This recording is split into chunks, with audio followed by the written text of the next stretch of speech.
favor, vamos prestar atenção. Muito obrigado. Você gostou? Está ótimo. Senhores, bom dia.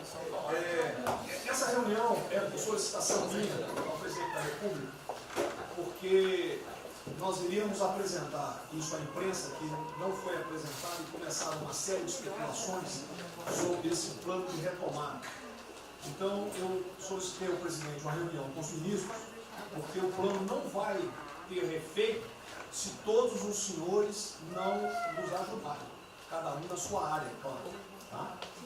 Na hora que nós precisarmos das pessoas para a coordenação do plano, o Ministério que não colocar uma pessoa realmente que seja envolvida e tenha capacidade para poder coordenar e executar, esse Ministério vai ficar mais fraco e aí o plano todo fica meio capenga.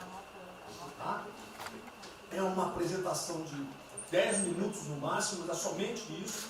Eu pediria também aos senhores que a finalidade não é reunião de ministros para nós discutirmos nada, simplesmente para apresentarmos o plano. Como é que saiu essa ideia? Eu estava conversando com diversos ministros, entre eles Rogério Marinho, o Tarcísio, inclusive o nome do plano, eu roubei do plano do Tarcísio, né? Pedi autorização a ele e roubei. É um plano Marshall brasileiro. Né? E eu comecei a observar que tinha plano do Ministério de Desenvolvimento Regional, que a economia tem plano, que a saúde tem plano, e não estava havendo uma coordenação, uma sinergia. Então esse foi o motivo dessa reunião aqui. Eu vou procurar ser bem breve o objetivo. Por favor, passa primeiro. Muito bom. Passou tudo, acabou. Então vamos acabar. Você está no fim, está errado, cara. Passa primeiro, muito bem. Os senhores podem observar o seguinte. Eu conversei com o presidente. O problema, nós estamos invertendo a questão de uma lógica de raciocínio. Nós temos um problema, né? Nós temos esse problema, temos que ver quais são as consequências negativas desse problema. Todo mundo sabia, sanitárias e econômicas. Ninguém tem dúvida, com reflexo em todos os ministérios.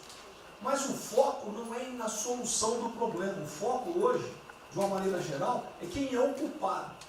Tá? E nós queremos recolocar, vamos dizer assim, readequar isso aí para como o governo deve reagir a esse problema para achar uma solução para as duas consequências negativas que ocorrem. Próximo. Então, é um programa. O programa se chama Pro Brasil. Tá? Dou crédito ao azar do Tarcísio por ele ter conversado comigo. Eu gostei e roubei.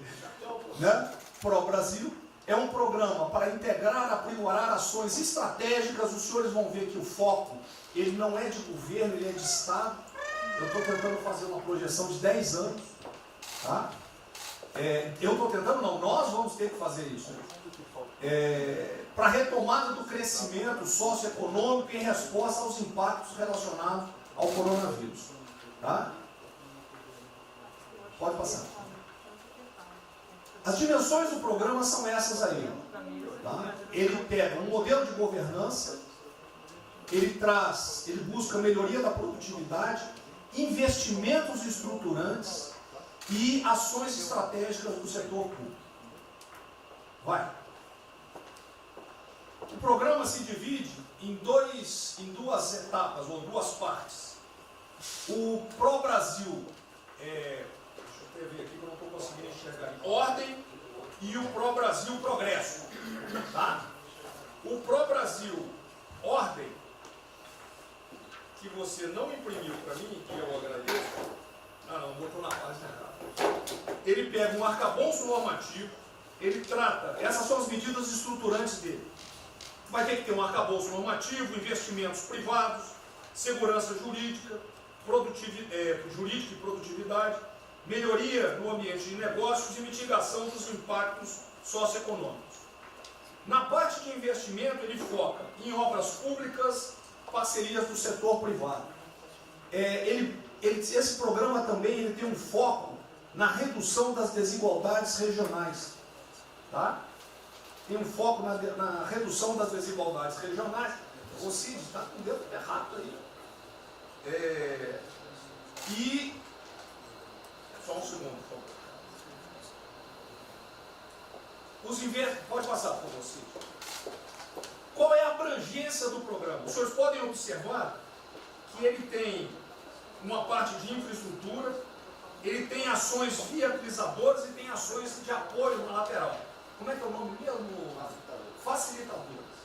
Então, observe, na infraestrutura, com foco particularmente nessas obras que estão paralisadas, esses investimentos que nós estamos perdendo, que estão paralisados.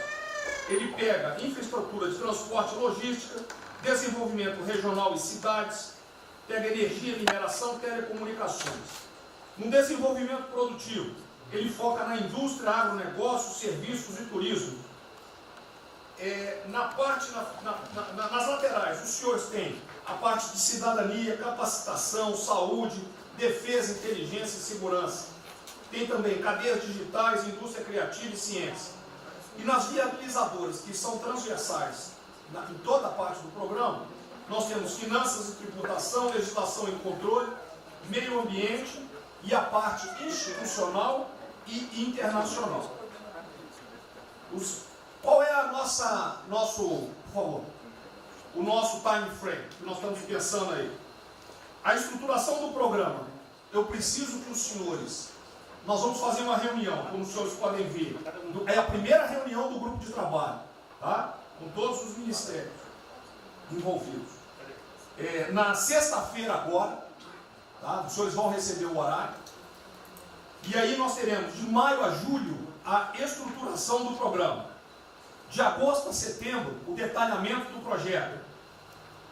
A partir de outubro, implantação em larga escala, tendo um foco prioritário naquelas ações que têm uma resposta mais imediata. Porque o brasileiro é o seguinte, na hora que nós lançarmos o programa, eles vão começar a cobrar resultado. Tá? Então eu tenho que ter alguma resposta para o público. E a efetividade dos processos de monitoramento, na realidade não está no final, ele está durante todo o processo. Tá? Passa mais um, sim. Volta. Aí. O horizonte do programa, se os senhores observarem, nós estamos pensando num horizonte, né, até 2020, na verdade até 2030. Tá? Mas uma primeira fase dele, ele é faseado até o final desse primeiro governo, mas com um planejamento que prossiga nisso aí. Esse é o foco do que o trabalho dos grupos vão ter que apresentar. Ok? Pode passar a última, por favor.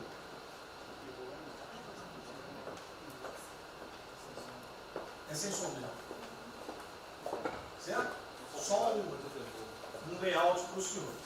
Então, na sexta-feira, eu solicitaria que os senhores, quando enviassem os representantes, esses representantes já viessem com uma noção dos programas ou do que os senhores pretendem dentro dos ministérios de vocês. Uma primeira ideia, e nós vamos partir disso para elaborar isso aí. O trabalho não será feito aqui é somente uma coordenação. Cada ministério vai fazer e nós vamos coordenar. O presidente era só isso. Vamos dar a palavra para o Guedes, com respeito aos demais, acho que o ministro mais importante nessa missão. Eu queria fazer a primeira observação seguinte: não chame de plano Marshall que revela um despreparo enorme. Não, isso aqui foi só aqui agora. Quando se falou em plano Marshall, para o Brasil é um nome espetacular. 10, 1000. Plano Marshall é um desastre. Revela despreparo nosso. Plano Marshall, por exemplo, os Estados Unidos podem fazer um plano Marshall para nos ajudar. A China deveria financiar um plano Marshall para ajudar todo mundo que foi atingido. Então, a primeira linha da equação, a gente tem que tomar muito cuidado, isso aqui é o plano pro Brasil. Nos fala plano Marshall, é um desastre, vai revelar a falta de compreensão das coisas. A segunda coisa é o seguinte: é super bem-vinda essa iniciativa para nos integrarmos todos. Agora, não vamos nos iludir. A retomada do crescimento vem pelos investimentos privados, pelo turismo, pela abertura da economia, pelas reformas. Nós já estávamos crescendo. Voltar numa agenda de 30 anos atrás que é investimentos públicos financiados pelo governo. Isso foi o que a Dilma fez 30 anos. Então está cheio de gente pensando nessa eleição agora e botando coisa na cabeça de todo mundo aqui dentro. São governadores querendo fazer a festa, são às vezes ministros querendo aparecer, tem de tudo.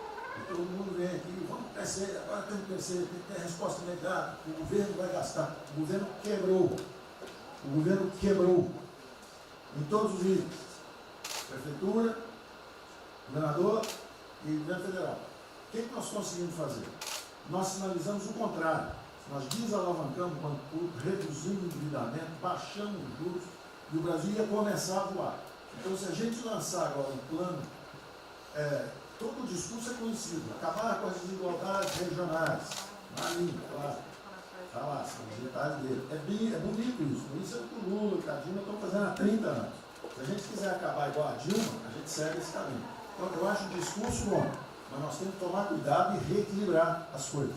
Não pode o ministro, para querer ter um papel preponderante esse ano, destruir a candidatura do presidente, que vai ser reeleito se nós seguirmos o plano das reformas estruturantes originárias.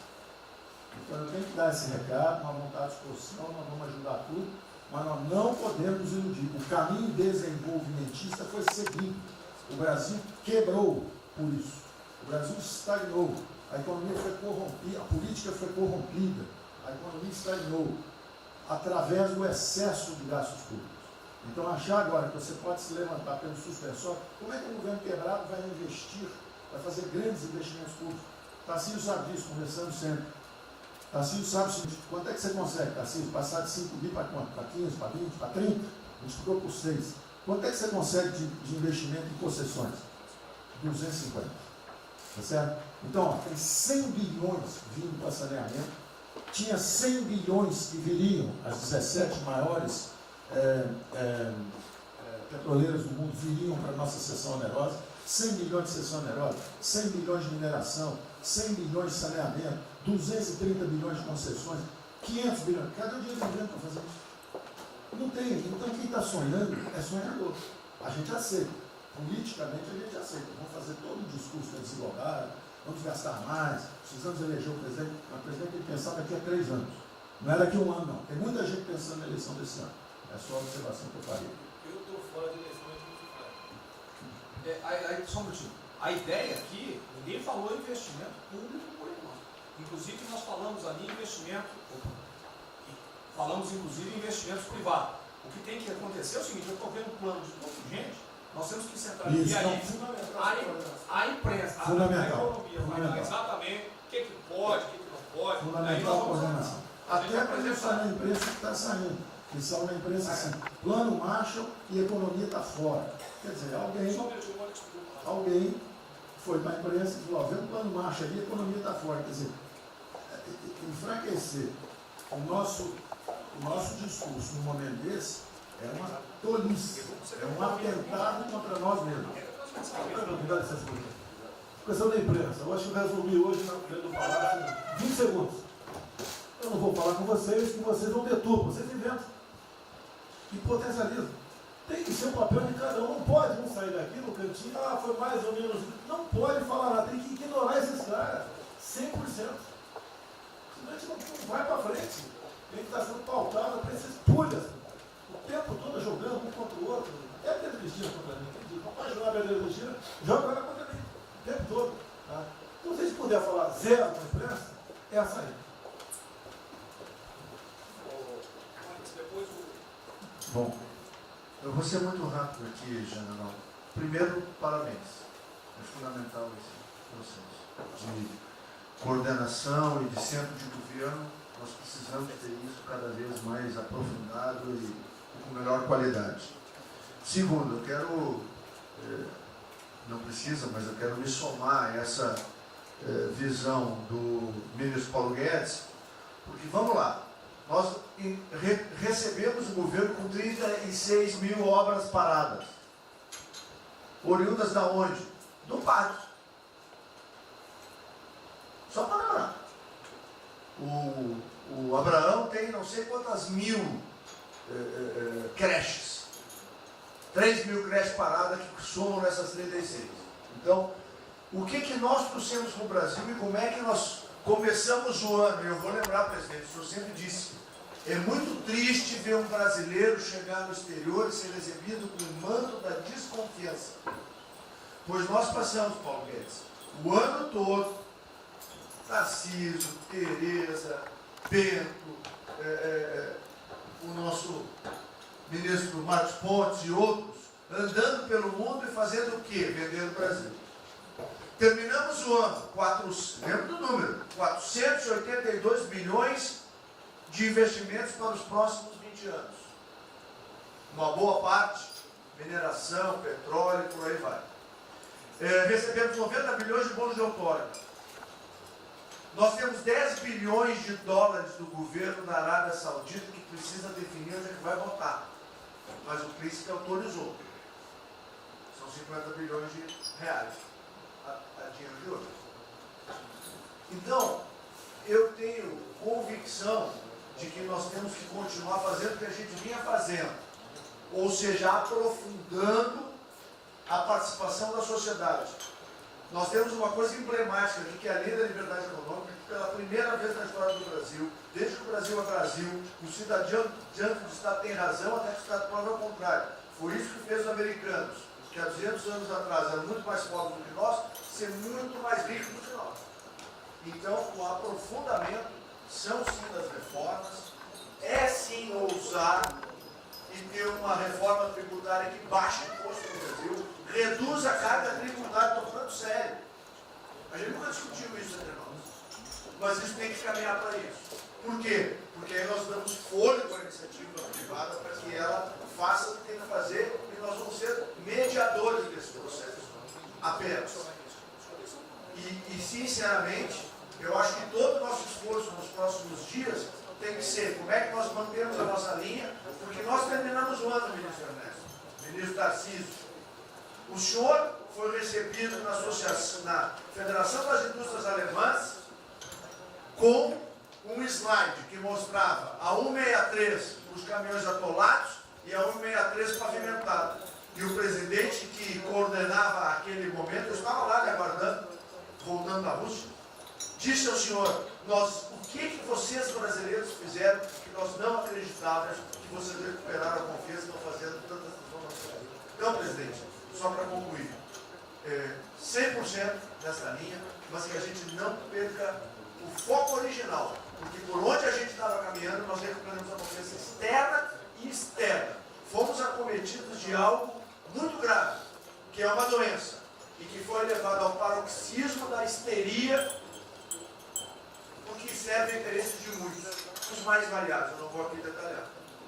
Mas, sinceramente, temos que rapidamente voltar ao que nós estamos fazendo, porque nós estamos no caminho certo, e a prova disso é que todo mundo voltou a olhar o Brasil como esse.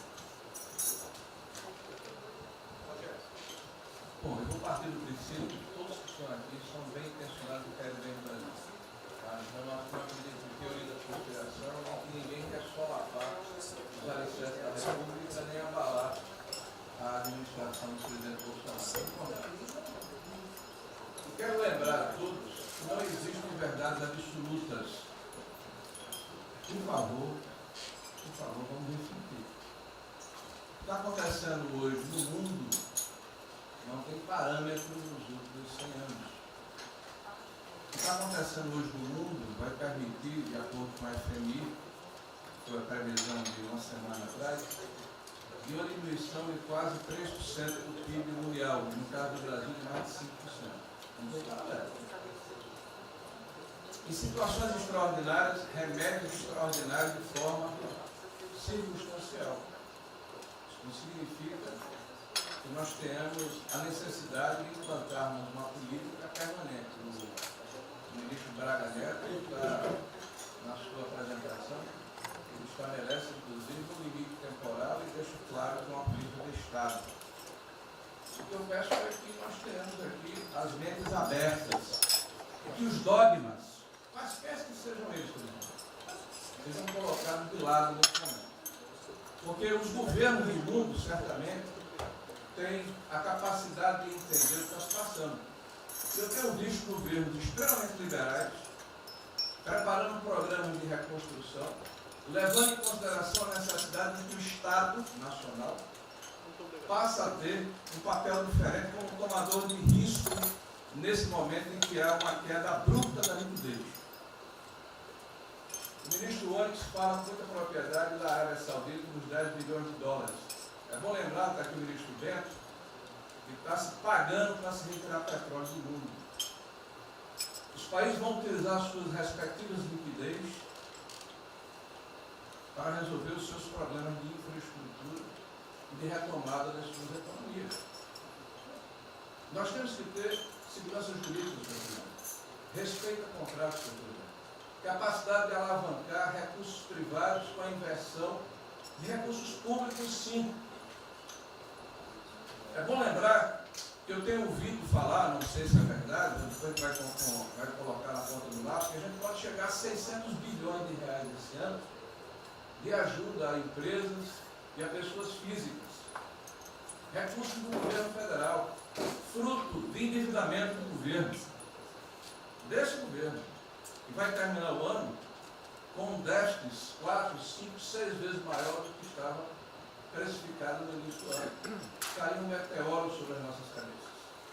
Então, por favor, nós não podemos começar a discussão com verdades absolutas e com dogmas estabelecidos ao longo de 100 anos, em função de uma catástrofe que se abateu sobre o mundo, e os governos de todo o mundo estão se debruçando sobre o assunto, entendendo que muda o papel do Estado. Senhor Presidente, é bom lembrar que quando houve a unificação da Alemanha, eu acho que esse é um fato histórico irrefutável, o Estado alemão entendeu e fez um pacto de que haveria necessidade de investir em capital humano e infraestrutura na Alemanha Oriental para diminuir desigualdades regionais. E esse é um pacto do Brasil.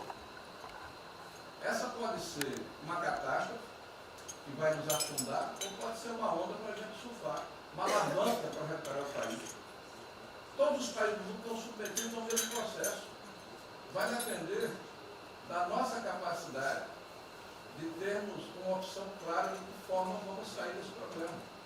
Se vamos gastar 600 bilhões de reais para resolver uma situação que é emergencial e todos reconhecemos que é necessária, e darmos segurança à população, no caso alimentar, para evitarmos o caos, para diminuirmos a mortandade das empresas, tudo bem, está correto, essa é a boa direção.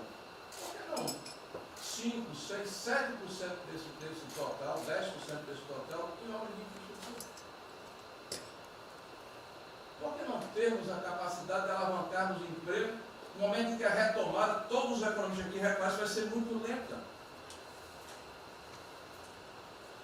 Bom, eu só estou falando isso, presidente, para que nós possamos ter essa discussão sem dogmas, sem verdades absolutas, sem a preocupação de que as coisas continuam como eram antes.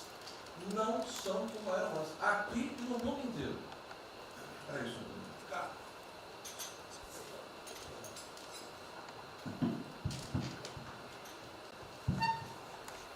Presidente, estava assistindo atentamente a apresentação do colega Wilson Braga Neto. Na parte final, no slide das questões transversais, ao meio ambiente, mas eu acho que o que eu vou dizer aqui sobre o meio ambiente se aplica a diversas outras matérias. Nós temos a possibilidade, nesse momento que a atenção da imprensa está voltada quase que exclusivamente para o Covid e daqui a pouco para a Amazônia, o general Mourão tem feito os trabalhos preparatórios para que a gente possa entrar nesse assunto da Amazônia um pouco mais calçado, mas não é isso que eu quero falar. A oportunidade que nós temos, que a imprensa não está nos dando um pouco de alívio nos outros temas, é passar as reformas infralegais de desregulamentação, simplificação, todas as reformas que o mundo inteiro, nessas viagens que se referiu ao Mix, certamente cobrou dele, cobrou do Paulo, cobrou da Tereza, cobrou do Tarcísio, cobrou de todo mundo, da segurança jurídica, da previsibilidade, da simplificação. Essa grande parte dessa matéria, ela se dá em portarias e normas dos ministérios que aqui estão, inclusive de meio ambiente, e que são muito difíceis, e nesse aspecto acho que o meio ambiente é o mais difícil de passar qualquer mudança infralegal em termos de infraestrutura, instrução normativa e portaria, porque tudo que a gente faz é pau no judiciário, no dia seguinte. Então, para isso precisa ter um esforço nosso aqui, enquanto estamos nesse momento de tranquilidade, no aspecto de cobertura de imprensa, porque só fala de Covid, e ir passando a boiada, e mudando todo o regramento, e simplificando normas, de IFAM, de Ministério da Agricultura, de Ministério do Meio Ambiente, de Ministério disso, de Ministério daquilo. Agora é a hora de unir esforços para dar de baseada a simplificação regulatória que nós precisamos, em todos os aspectos. E deixar a AGU, o André não está aí, né? E deixar a AGU de stand-by para cada pau que tiver, porque vai ter.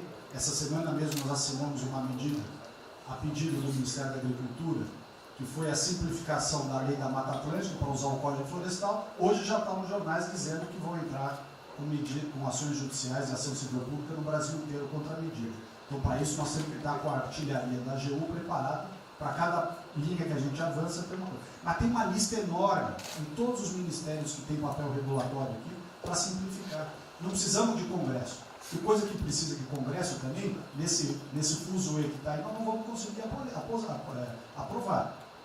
Agora tem um monte de coisa que é só parecer, caneta. Parecer, caneta. Sem parecer também não tem caneta. E dar canetada sem parecer é cana. Então, isso aí vale muito a pena. A gente tem um espaço enorme para fazer. Enfim, acho que essa é uma questão importante que estava aí nos slides, Você vê que a jurídica também está embaixo. Isso, exatamente. Só para os senhores entenderem o seguinte, isso aqui é coordenação dos planos que eu sei que todos estão fazendo. Tá? Coordenação. O que vai ser possível executar ou não, vão entrar nas limitações que nós temos, e o que tiver conflito será levado à decisão do presidente. Agora, nós temos que andar com isso rápido, porque a queda do desemprego, o país está sem esperança, nós temos que fazer isso andar. O pessoal da iniciativa privada está nos procurando, a gente tem que dar um rumo nisso aí. Bom, a ideia é essa. Me ligou agora de manhã o Eduardo Gouveia Vieira, da Fiujan. Ele quer fazer uma videoconferência onde mais de 300 empresários do Rio, que é um pouquinho abaixo do potencial de São Paulo, para hipotecar solidariedade. A ideia que nós temos de reabrir o comércio. A desgraça que vem pela frente, eu acho que o Paulo vai fazer até legal, Paulo. Eu não sou economista não. Vai ser uma porrada muito longa, você pode imaginar. Não só apenas nos informais. Eu acho que bateu a 10 milhões de carteiras assinadas por saco. E os governos estaduais não têm como pagar salário. Não tem. Maio, metade do estado não tem mais como pagar salário mais. A desgraça está aí. Eles vão querer empurrar essa trozoba para cima da gente. Esse pessoal aqui do lado vai querer empurrar. E a gente vai reagir, porque aqui não é saco sem fundo. Tá? Então essa preocupação vamos ter. Paralelamente a isso, é o AB da vida, enchendo o saco do Supremo, para abrir processo de bicho, porque não apresentei meu exame de vírus, essas frescuradas todas. E todo mundo tem que estar ligado. Não é apenas cuidar do seu ministério nessas questões que estamos tratando aqui, é tratar da questão política também.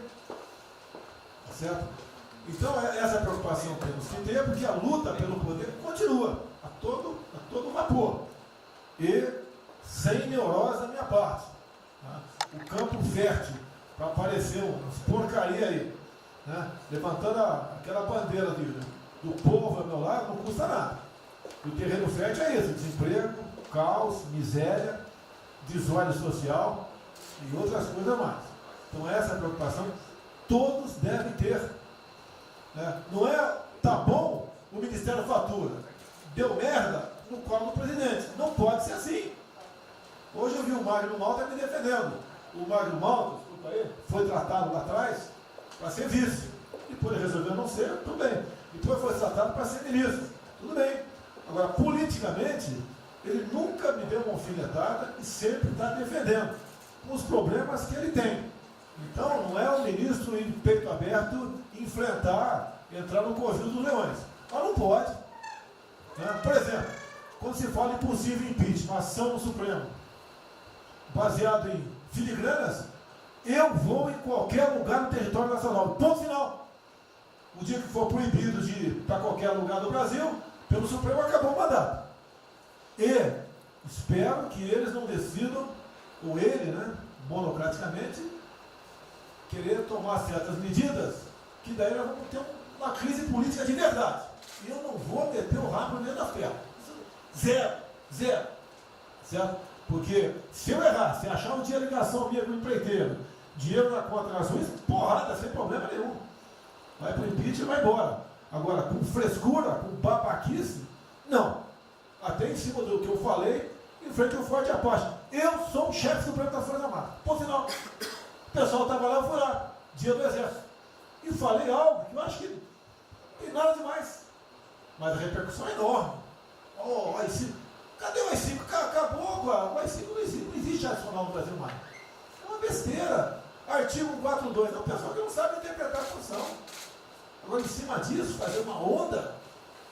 Vamos ouvir deputados, empresários, seja o que for. Agora, quando a Câmara fala lá dentro, uma homenagem a Che Guevara, a Mao Tse Tung e tudo mais, não tem problema nenhum. Quando o Partido Comunista do Brasil faz suas convenções e do lado lá, Fidel Castro, então não tem problema nenhum. Quando um coitado levanta uma placa de AI-5, que eu estou me lixando para aquilo, não existe AI-5. Não existe. Artigo 42. Nós queremos cumprir o artigo 42, todo mundo quer cumprir o artigo 42.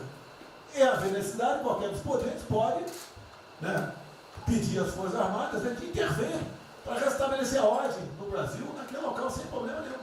Agora, todos, né, têm que se preocupar com a questão política e aquele direito, tira a cabeça da toca, porra. Não é só ficar dentro da toca o tempo todo, não. Estou bem, estou cuidando da minha imagem, a minha imagem está aqui, eu sou bonitinho, e o requisito todo, não, tem que fazer essa parte. Então é isso que eu tenho que falar com você, que depois de um certo momento, onde chegar a cabeça dessas pessoas, fica difícil voltar atrás. Daí que é uma crise, é uma crise. Não tenho amor por esse mandato, para a cadeira de presidente. Zero. Não vou provocar ninguém. E assim como a defesa faz uma nota muito boa, dizendo que vai cumprir a Constituição, a liberdade, 10, né, e não aceita golpe, 10, também não aceita o contra-golpe dos caras, porra.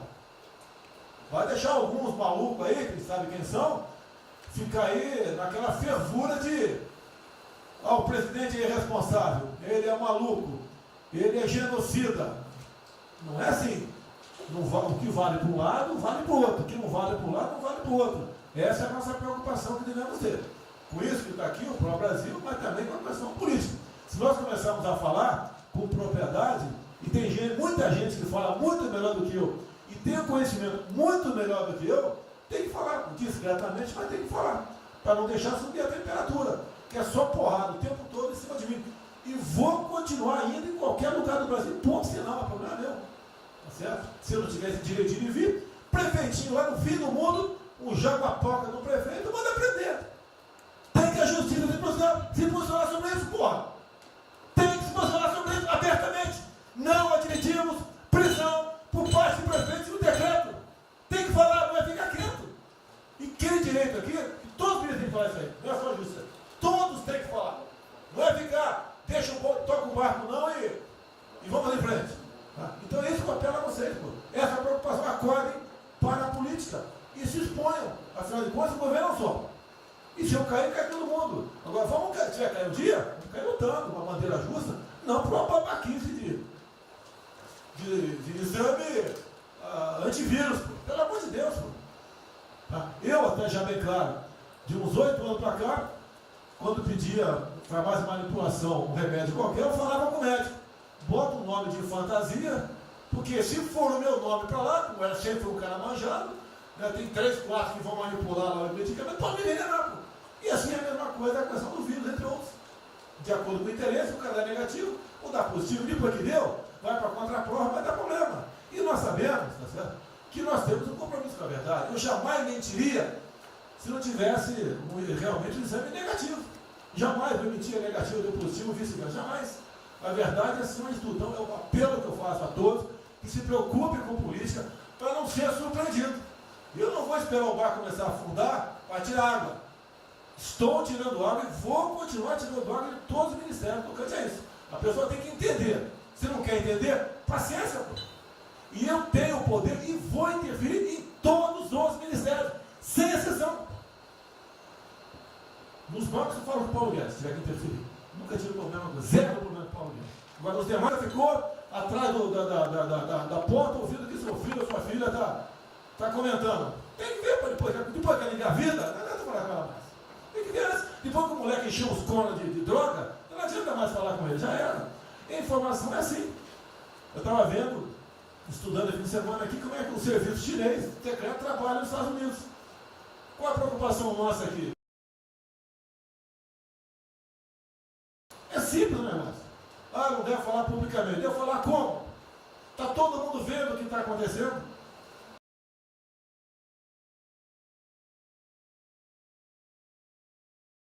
Tudo bem. Você tira do porra. Não tira. É uma realidade. Não adianta esconder mais, tapar o sol com a peneira. Vai em alguns ministérios, tem gente descontada aqui dentro. Então não quer zero. Precisamos dele para vender? Sim, isso precisa também de nós. Que se não precisasse, não estaria comprando a soja da gente, não. Precisam. E é um negócio, pô. E devemos aliar com quem tem alguma afinidade conosco. Para a gente poder fazer valer a nossa vontade naquele momento. Não adianta se esconder aqui, depois tem um problema, daí liga para o tio, fala, pô, cara, você me ignorou até hoje? Você só não me chamou de imperialista, igual a esquerdalha e o FHC falava no passado. No resto, agora não dá mais. Então essa é a preocupação que temos que ter. A questão estratégica, que não estamos tendo. Como eu falei, né? Dê os ministérios para os senhores. O poder de veto. Mudou agora, tem que mudar. E eu quero realmente governar o Brasil. Nós precisamos de todos aqui, como disse o Marinho, né? Aqui é o mesmo barco. Se alguém cavar o cavalo no porão aqui, vai todo mundo para o saco aqui, vai todo mundo morrer afogado. Então é isso que a gente precisa. É pensar além do que tem que fazer internamente aqui. Quando eu explodi em metro, conversei com o Paulo Guedes. Desculpa a linguagem, é uma putaria. Putaria em metro. Trocar tacógrafo, trocar taxímetro, botar chip na bomba de combustível. Putaria, igualzinho tomar 3 pinos. Está muito bem agora, a imprensa viu porrada. Ah, botou um coronel. O coronel foi botado pelo INE. Eu ia botar um coronel, você vai ter uma formação. Tá? E assim nós devemos agir. Como está discutindo agora, IFAM, está lá vinculado à cultura. Eu fiz a cagada em escolher, não escolher uma pessoa que tivesse também outro perfil. Uma excelente pessoa que está lá, tá? Mas tinha que ter outro perfil também. IFAM para qualquer obra no Brasil. Compara com o Luciano Hang. Encontra lá um cocô petrificadinho e para a obra. Para a obra. O que tem que fazer? Alguém no IFAM que resolva o assunto. E assim nós temos que proceder. E assim, cada hora, como eu falei da Tereza Cristina, que mudou a questão normativa, revogou a questão normativa, ajudou 400 mil pessoas no Vale do Ribeira, parabéns. Assim são outras decisões. A questão de armamento, tá? As questões de... por quê? Espera aí. Ministro da Justiça, por favor. Foi decidido há pouco tempo que não podia botar algema em quase ninguém. Por que estão botando algema em cidadão que está trabalhando, ou mulher que está em praça pública, e a justiça não fala nada? Tem que falar, pô! Vai ficar quieto até quando? Ou eu tenho que continuar me expondo? Tem que falar, botar para fora, esculachar. Não pode botar algema. Decisão do próprio Supremo. E vão ficar quietos até quando? Fica humilhando o nosso povo, porque isso está crescendo. O pessoal fica apontando para mim, votei em você para você fazer alguma coisa. Votei em você para você tomar decisões, para você brigar. E é verdade. Eu estou me lixando com a reeleição. Eu quero mais que alguém seja eleito, se eu vier candidato, tá? Eu quero ter paz no Brasil, mais nada. Porque se for à esquerda, uma porrada de vocês aqui tem que sair do Brasil, que vão ser presos. E eu tenho certeza que vão me condenar por homofobia, 8 anos por homofobia. Ele inventa o racismo, como inventaram agora por Von Traub. Desculpa usar a puta que eu pariu. O Von Traub pode ter falado uma merda do mundo, mas racista? Vamos ter que reagir, pessoal. É outra briga. Tem que ser um governo com altivez. Se expor, mostrar que nós temos o povo do nosso lado. Que nós somos submissos ao povo. Nós queremos realmente, como disse, se não me engano, Margaret Thatcher, né? O Reagan, não sei, para ser conduzido pela povo brasileiro, ponto final.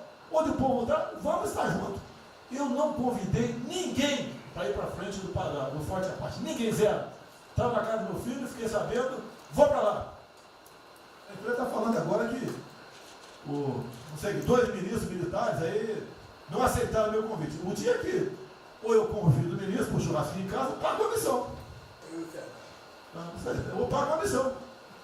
A missão for absurda, o ministro falou, tchau, tô fora. Tá certo? Ou vai e fica puto, mas vai, pô. E jamais eu vou pagar uma missão escrota para quem quer que seja. Nem no quartel fazer isso com recruta, nem no quartel.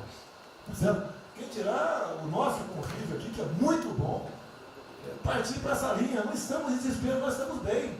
Não somos acusados de desvio, de corrupção, nada, está zero. Temos problema pela frente, vamos tentar solucionar. Eu tenho conversado com vários ministros e vamos solucionar, porque o destino do Brasil está na mão desse grupo privilegiado que está aqui. E eu não seria nada sem vocês. Vocês não seriam ministros sem eu, duvido. Dificilmente eu tinha sido ministro se tivesse uma data aqui, eu duvido. Podia aceitar por alguns dias, né? Depois ver a sacanagem que ia ser, não ia ser diferente do que foi os 2 anos anteriores do PT, né? Ia pedir para sair.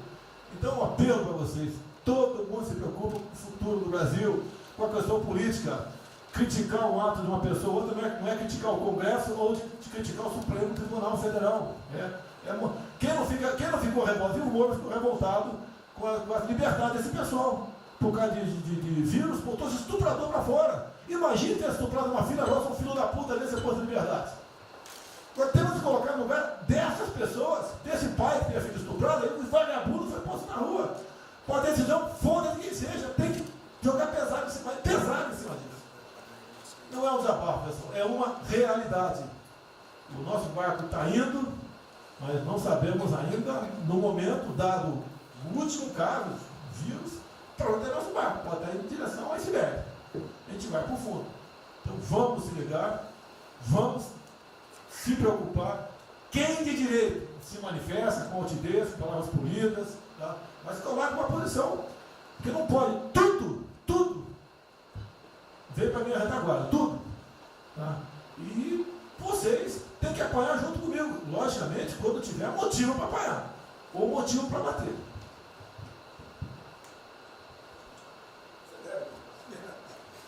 Não, eu já caí.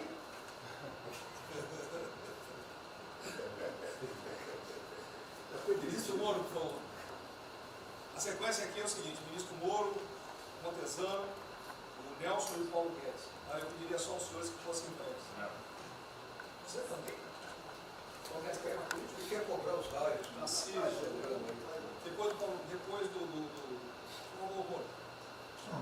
Bem, a primeira questão do plano ali que foi apresentado, fica aqui o registro do meu elogio, certo que ele tem que ser preenchido aí nos detalhes, existem as questões econômicas a ser resolvidas lá pelo Ministério da Economia, a ser trabalhado também com as outras áreas econômicas.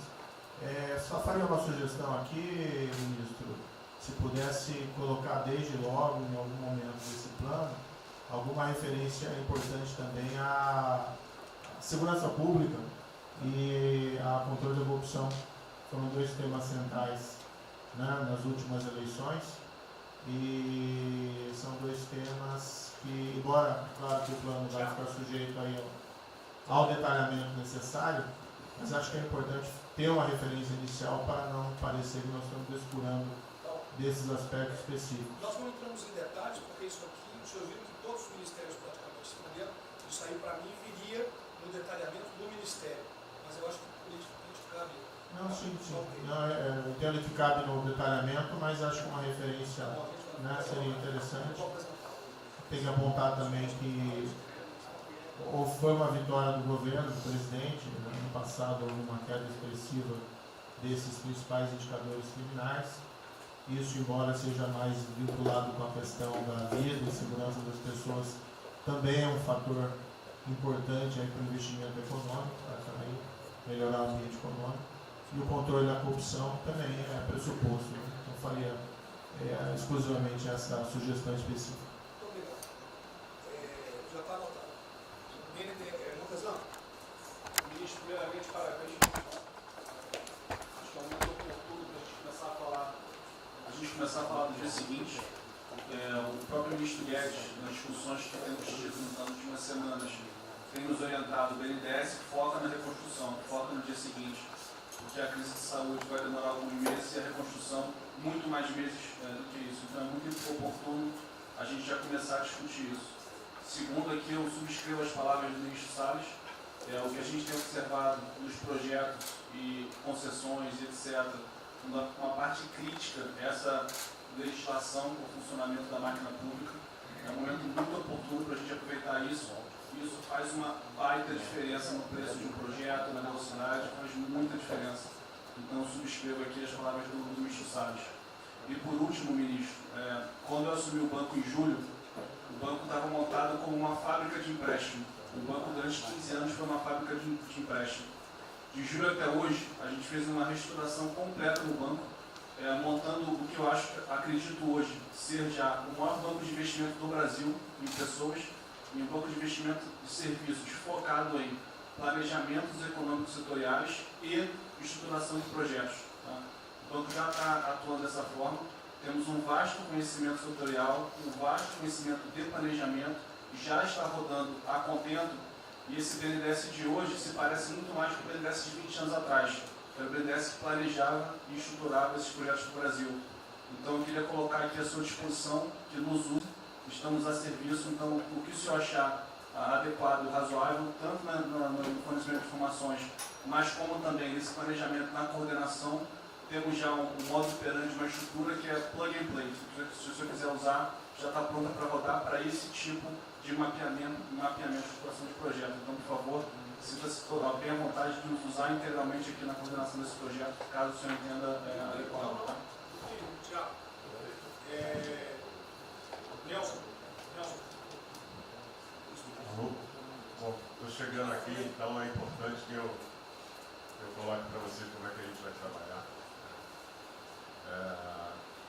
A saúde é fundamental, porque enquanto a gente não mostrar para a sociedade que a gente tem o controle da doença, da saída dela, qualquer tentativa econômica vai ser ruim, porque o medo vai impedir que você trate a economia como uma prioridade. Então, controlar a doença hoje é fundamental. E controlar a doença não significa que a gente vai curar a doença em uma semana, mas que a gente não é um barco à deriva e que a gente tem uma estratégia para trabalhar essa doença. Então, são 3 coisas que a gente vai trabalhar. Primeiro, a informação, para entender o que é a doença, qual é a evolução dela, como é que está a infraestrutura para cuidar da doença. Porque um dos grandes problemas que a gente tem hoje, se a gente olhar o Brasil hoje, ele é um dos melhores países em número em relação à mortalidade. O que assusta é você ver que o hospital não consegue atender, a gente do frigorífico, a gente está abrindo cofre em algum lugar para enterrar, e isso traz medo. E o medo impede que qualquer outra atividade tenha sucesso. Porque enquanto isso não for sanado, o restante vai ter muito pouca chance de ser comprado pela sociedade. A segunda coisa é estruturar a operação de cuidado.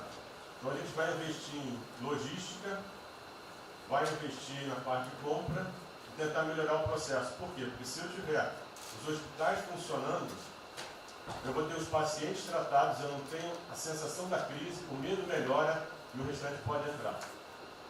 E a terceira coisa é a gente deixar claro um programa de saída do isolamento e do distanciamento. Não é que vai sair amanhã, mas a gente tem que ter um planejamento. Porque aí a gente realmente mostra que a situação está na nossa mão. Pode ser que demore um pouco, mas a gente está controlando esse processo, que a gente não está sendo um barco à deriva. Então, basicamente, eu queria falar para vocês, essa é a forma como a gente vai tratar, e a gente vai estar interagindo com todos os ministérios que forem necessários, para que isso aconteça da forma mais rápida possível. Basicamente é isso, é um prazer estar aqui com vocês. Ontem eu liguei para o diretor-geral da Polícia Rodoviária Federal. Chegou ao meu conhecimento uma nota que era dele sobre o passamento de um patrulheiro. E ele enfatizou que era por 2019. Eu liguei para ele, por favor. O que mais? Ele era obeso, era isso, tinha comorbidades. Mas ali na nota dele só saiu Covid-19. Então, vamos alertar aquele direito do respectivo ministério, pode botar Covid-19, mas bota também, fibrose, um montão de coisa, não pensa nesse negócio, tem um montão de coisa lá. Para exatamente não levar um medo à população. E que olha, morreu um sargento do exército, por exemplo. A princípio é um cara que está bem de saúde, né? Um policial federal, né? Seja lá o que for. E isso daí não pode acontecer. A gente pede esse cuidado dos colegas, né? A quem direito do respectivo ministério, que tem alguém encarregado disso, né? Tomar esse devido cuidado para não levar mais medo ainda para a população. Você perguntou, aí perguntou quanto tempo levaria para mostrar o plano, alguma coisa. Eu acredito que. Não, nós já conversamos hoje. Não, nós já conversamos hoje sobre isso. O COP está montando junto com a saúde. Tá? Eu não posso dizer.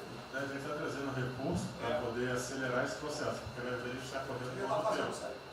Enquanto a gente não conseguir controlar a percepção que a gente hoje tem condição de cuidar das pessoas, vai ser difícil. Né? E o problema da doença é que você pega um sistema que, se você falar em eficiência, os hospitais têm que ser eficientes. Então, quando você fala em eficiência, você vai quase no limite do cuidado. Você não tem sobra, você não tem gordura. Quando você pega uma doença que chega, que é muita gente ao mesmo tempo, você não consegue ter agilidade para preparar o sistema para cuidar dela. E a gente tem um problema adicional que a gente tem que tomar cuidado, que é o seguinte: quando você tem os hospitais com você tem muita gente falando de Covid, os hospitais estão diminuindo muito o atendimento, o que significa que eles vão ter problema financeiro. Se isso prorroga, esses hospitais vão ter cada vez mais dificuldade, você vai poder ter um hospital mais sucateado, um hospital fechado. O que está acontecendo hoje? Vamos botar em números hoje. A gente tem 4 milhões de pessoas hoje com a Covid. O Brasil hoje tem 212 milhões de pessoas.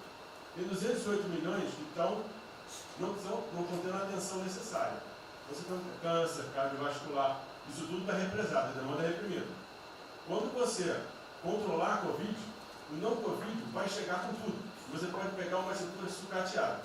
Aí você só vai transferir o problema de medo, que vai ser o medo da Covid e o medo da não Covid. Então a gente tem que estar preparado para isso tudo. Então não é só trabalhar o curtíssimo prazo, a gente tem que preparar para essa segunda fase que vai chegar também. Isso tudo a gente está fazendo, só para vocês saberem que a gente está pensando nisso tudo, só para vocês saberem que está tudo trabalhando. Por favor, o ministro Tarcísio, eu pediria aos senhores que fossem bem breves. Não, já não tem jeito.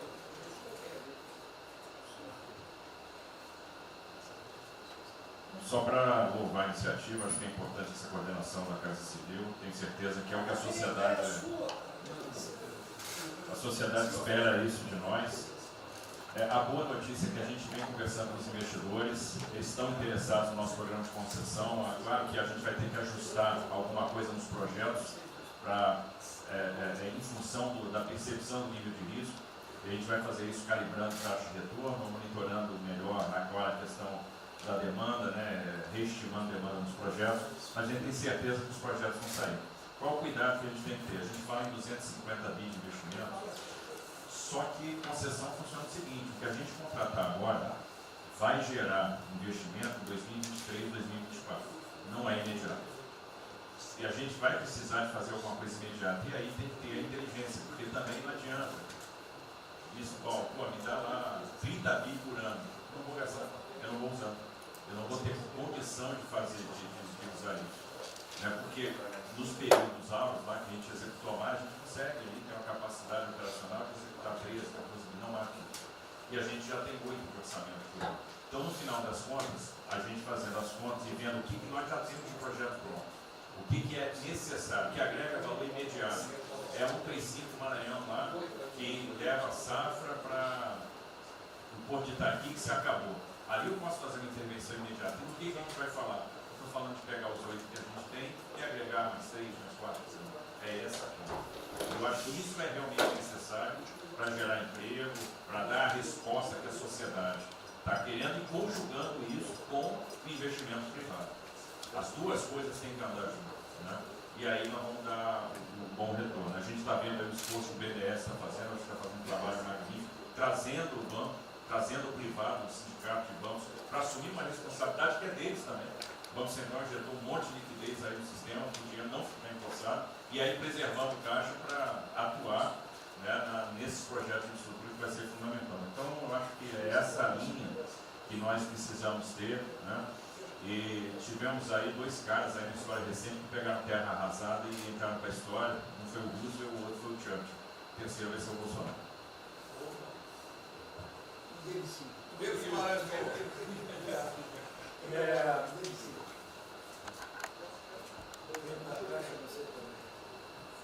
Peço aos senhores que sejam breves. São só 5 pontos muito rápidos.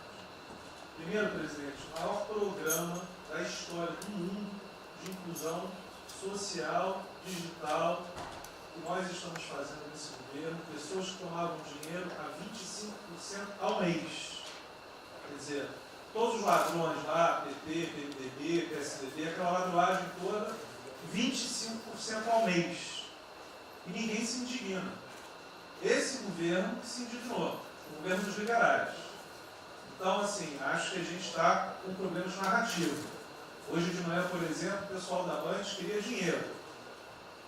O ponto é o seguinte, vai ou não vai dar dinheiro para Bandeirantes? Ah, não vai dar dinheiro para Bandeirantes? Passei meia hora levando porrada, mas repliquei. E falei, olha, vocês estão em casa? Eu tenho 30 mil funcionários na rua. Não tem esse negócio, essa frescurada de home office. Eu já visitei 15 agências.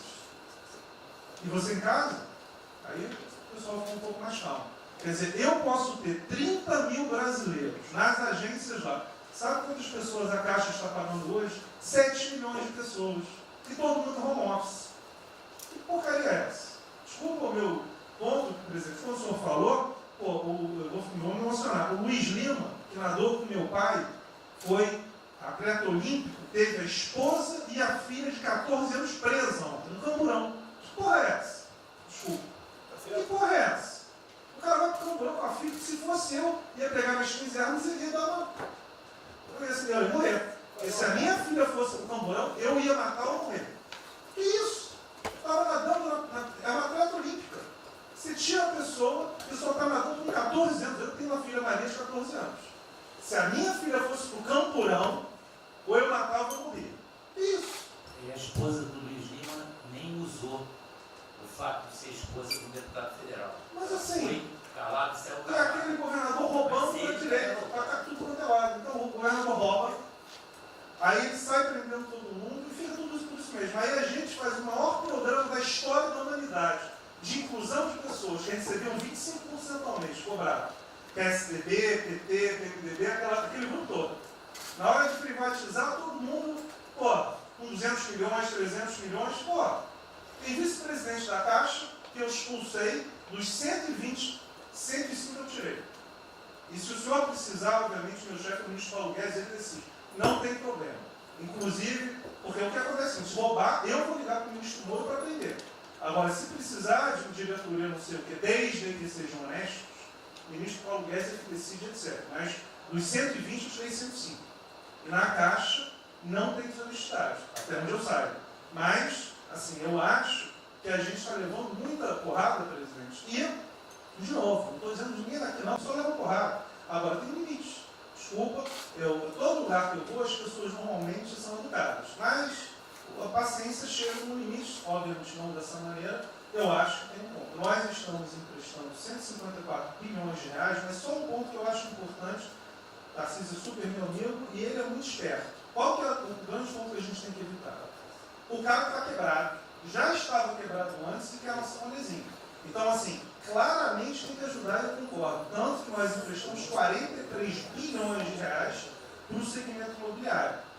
1,5 milhão de pessoas deixaram de ser demitidas. Agora não é para todo mundo, não. Aquela empresa que já estava quebrada antes, por que a gente vai dar uma lesinha? Então, este ajuste fino é importante que os bancos têm que fazer. Por quê? Último ponto que eu falo. Já estou sendo processado também, nós dois juntos da cadeia, por causa do auxílio emergencial. Sabe o que tem? Tem gente do TCU dizendo que a gente está ganhando muito e tem gente dizendo que a gente está ganhando pouco. Ferrou. Ou seja, tem gente querendo me prender porque está dizendo que a gente está ganhando muito. E tem gente querendo me prender, que são aqueles caras lá que estavam antes, ganhando pouco. Vou acabar sendo preso, mas o que a gente não vai fazer? Deixar 30, 40, 50 milhões de pessoas passarem fome. Então, é só o meu recado dizendo o seguinte, a Caixa, o Banco de todos os brasileiros. Poxa, a gente está com 30 mil pessoas. Eu passo ligando 45 pessoas na Caixa que tiveram coronavírus. 2 faleceram, um, na verdade, com 70 anos já estava aposentado, e outro. A pessoa, eu chorei mais do que a pessoa, a mãe. Uma pessoa em 30 mil que estão o dia inteiro. E eu já falei para minha esposa, se tiver qualquer coisa, eu vou tomar 1 litro de hidrocloroquina, aquelas coisas todas. Então, assim, eu acho que a gente está, só o último ponto, numa questão de histeria coletiva. Quer dizer, eu posso ter 30 mil funcionários da Caixa pagando 7 milhões hoje, 2 milhões na segunda, ontem a gente abriu 800 agências, vamos abrir no sábado, no domingo, 2 horas antes. Então, o que a imprensa quer? Que você pague e dane-se os funcionários da Caixa. Mas se morrer 2, Jornal Nacional, presidente Bolsonaro e presidente Pedro, irresponsáveis porque abriram. A gente só vai levar porrada. Agora, realmente, meu ponto é inaceitável, foi a primeira vez que aconteceu. Eu conheço a Milena, o Mini, atleta olímpico. Quer dizer, um atleta olímpico, a esposa atleta olímpica, a filha de 14 anos no camburão. Eu não sei se eles botaram lá atrás ou no meio. E aí você solta o estuprador, então acho que realmente tem uma questão. De novo, eu quero só reforçar uma coisa. O ministro Moro, em um dia, resolveu um problema muito importante. Muito obrigado, ministro. O que aconteceu? Os guardas, né, os que ficam dentro da agência, não poderiam, pela legislação, estar fora. O que aconteceu? O ministro, 5 horas, resolveu o problema. Então, nos próximos 90 dias, os atendentes da Caixa Econômica Federal, os guardas, vão poder ir para fora para ajudar a fila. Né? Ou seja, tem uma fila, tem 250 agências e tem 500 pessoas na fila. E aí, com a ajuda do ministro Moro da Polícia Federal, eles emitiram uma portaria. Então, só para finalizar, quero agradecer, ministro. É um registro aí, até foi fácil de resolver, foi a Polícia Federal que resolveu. Ministro Ernesto, por favor. Volta a pedir que sejam breves. Obrigado.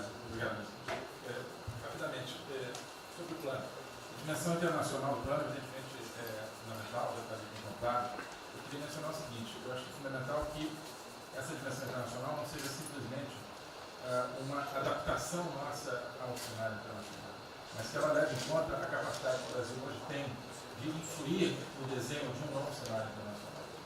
Eu estou cada vez mais convencido que o Brasil tem hoje as condições, tem a oportunidade de se sentar na mesa de 4, 5, 6 países que vão definir a nova ordem mundial.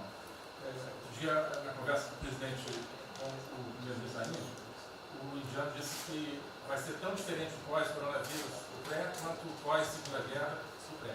Eu acho que é verdade, e assim como houve um Conselho de Segurança que definiu a ordem mundial, 5 países depois da Segunda Guerra, vai haver uma espécie de novo Conselho de Segurança, e nós temos dessa vez a oportunidade de entrar nele e acreditar na possibilidade do Brasil influenciar e ajudar a formatar um novo cenário.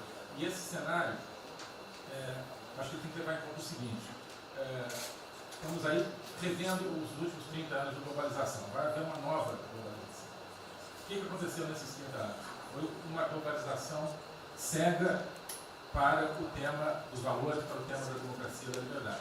Foi uma globalização que a gente está vendo agora, criou um modelo onde no centro da economia internacional está um país que não é democrático, que não respeita os direitos humanos, etc. Essa nova globalização acho que não pode ser cega. Tem que ser uma globalização, tem que ser uma estrutura que leve em conta, claro, a dimensão econômica, mas também essa dimensão da liberdade e do valor.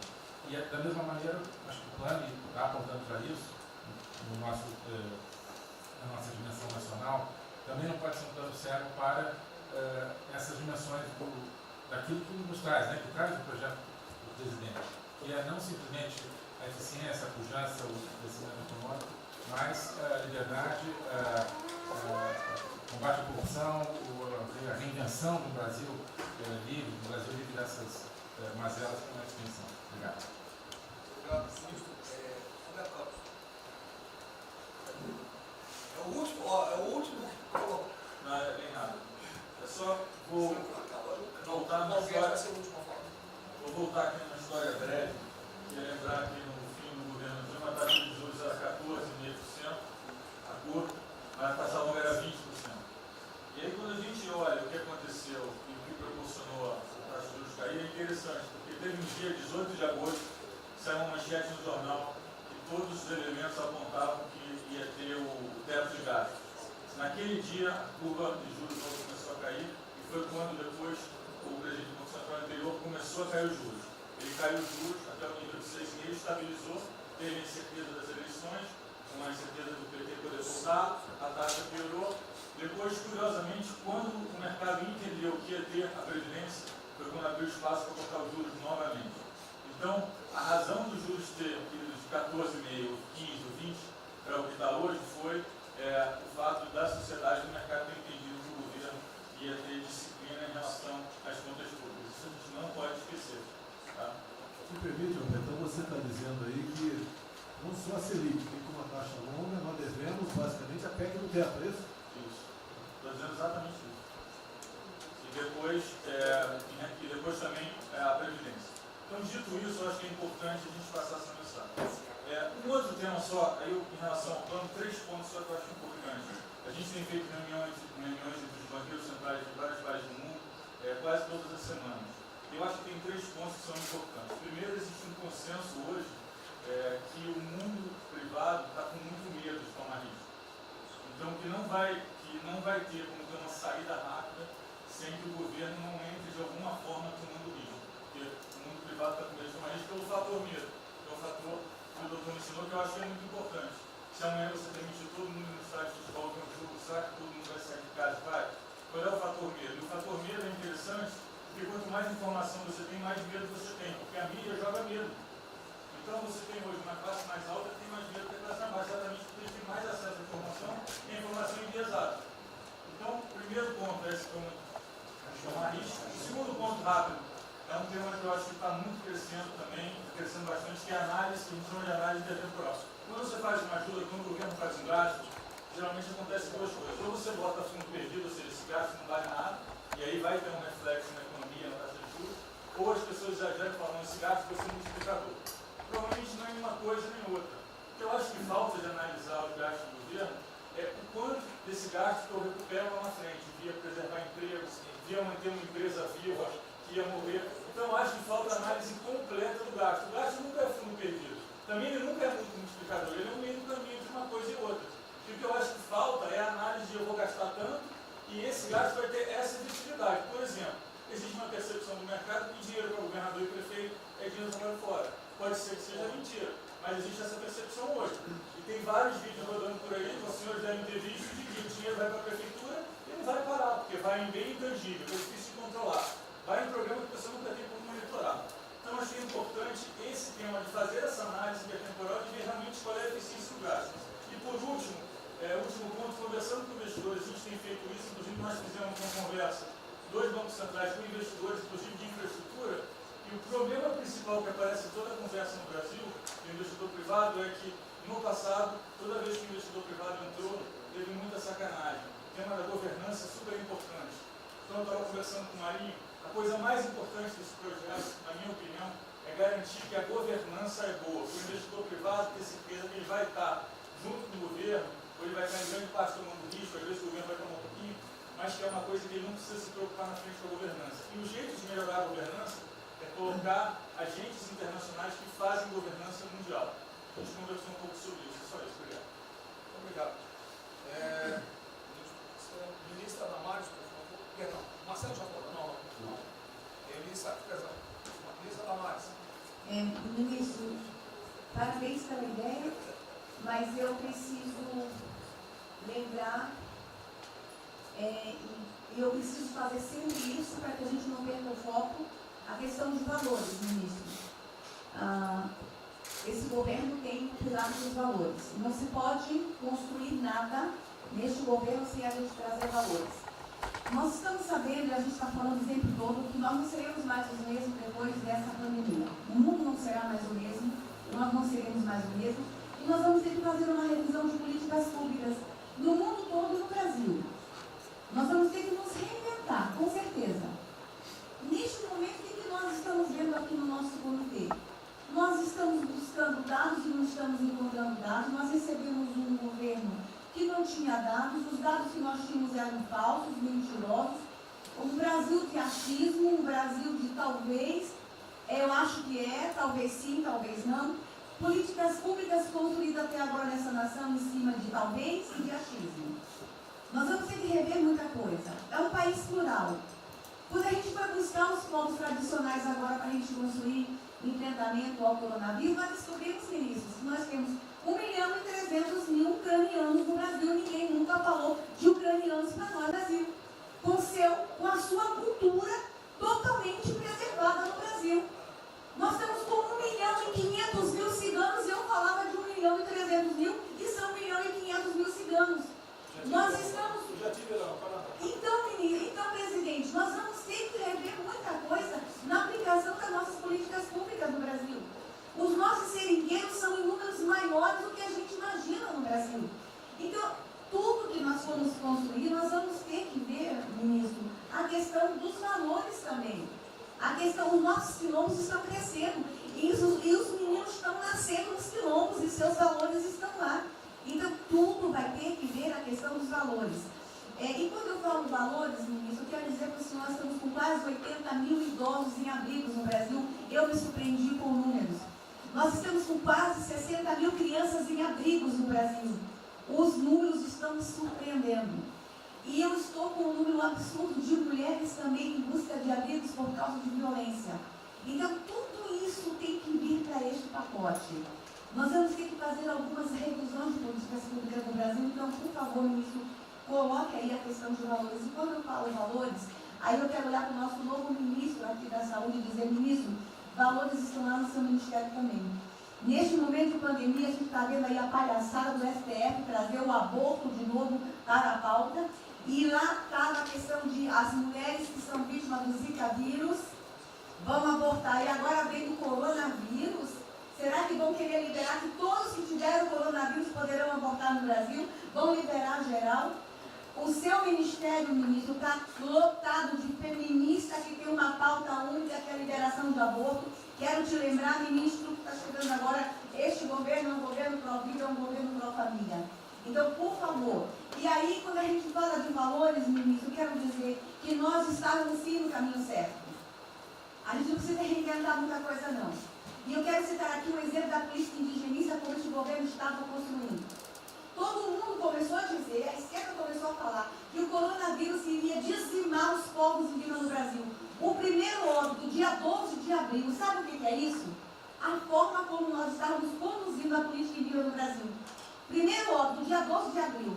E eu fui lá para a Amazônia, em Roraima, junto com o presidente da FUNAI e o secretário nacional de saúde indígena, para acompanhar o primeiro óbito. A forma como a gente conduziu deu muito certo. Vamos ter que melhorar? Vamos ter que melhorar. E por que nós fomos lá, presidente? Porque nós recebemos a notícia que haveria contaminação criminosa em Roraima, em Amazônia, de propósito, em índios, para dizimar aldeias e povos inteiros para colocar nas costas do presidente Bolsonaro. Eu tive que ir para lá com o presidente da FUNAI e me reunir com os generais da região e o superintendente da Polícia Federal para a gente fazer uma ação ali meio que sigilosa, porque eles precisavam matar mais índio para dizer que a nossa política não estava dando certo. Então, o que a gente estava fazendo estava dando certo, o que nós estamos fazendo está dando certo. Então, aqui, general, todo o nosso trabalho que envolve políticas de valores precisa estar aqui no Pró-Brasil. E aí, presidente, só para encerrar, eu quero dizer para o senhor que a sua angústia tem razão de ser. Nunca houve tanta violação de direitos no Brasil como neste período. Direitos fundamentais foram violados. No nosso Disque 100 tem mais de 5.000 registros, ministros, de violação de direitos humanos. Mas o senhor tem uma ministra de direitos humanos e uma equipe muito corajosa. São mais de 5.000 procedimentos e ações que estão sendo construídos. Governadores e prefeitos responderão processo. Idosos estão sendo algemados e jogados dentro de camburões no Brasil. Mulheres sendo jogadas no chão e sendo algemadas por não terem feito nada. Nós estamos vendo padres sendo multados em R$90.000 porque estavam indo da igreja com 2 fiéis. A maior violação de direitos humanos da história do Brasil nos últimos 30 anos está acontecendo neste momento. Mas nós estamos tomando providências, a pandemia vai passar, mas governadores e prefeitos responderão processos. E nós vamos pedir, inclusive, a prisão de governadores e prefeitos. E nós estamos subindo o tom. E discursos estão chegando. Nosso ministério vai começar a pegar pesado com governadores e prefeitos. Nunca vimos o que está acontecendo hoje.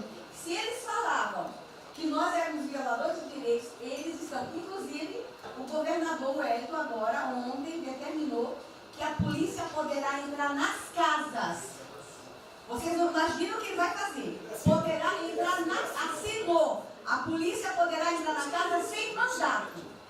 Então, assim, as maiores violações estão acontecendo nesses dias. Então, nós estamos fazendo enfrentamento, mais de 5 procedimentos. O nosso ministério já tomou a iniciativa e nós estamos pedindo, inclusive, a prisão de alguns governadores. Então, está aí algumas respostas. Valores. Posso por favor.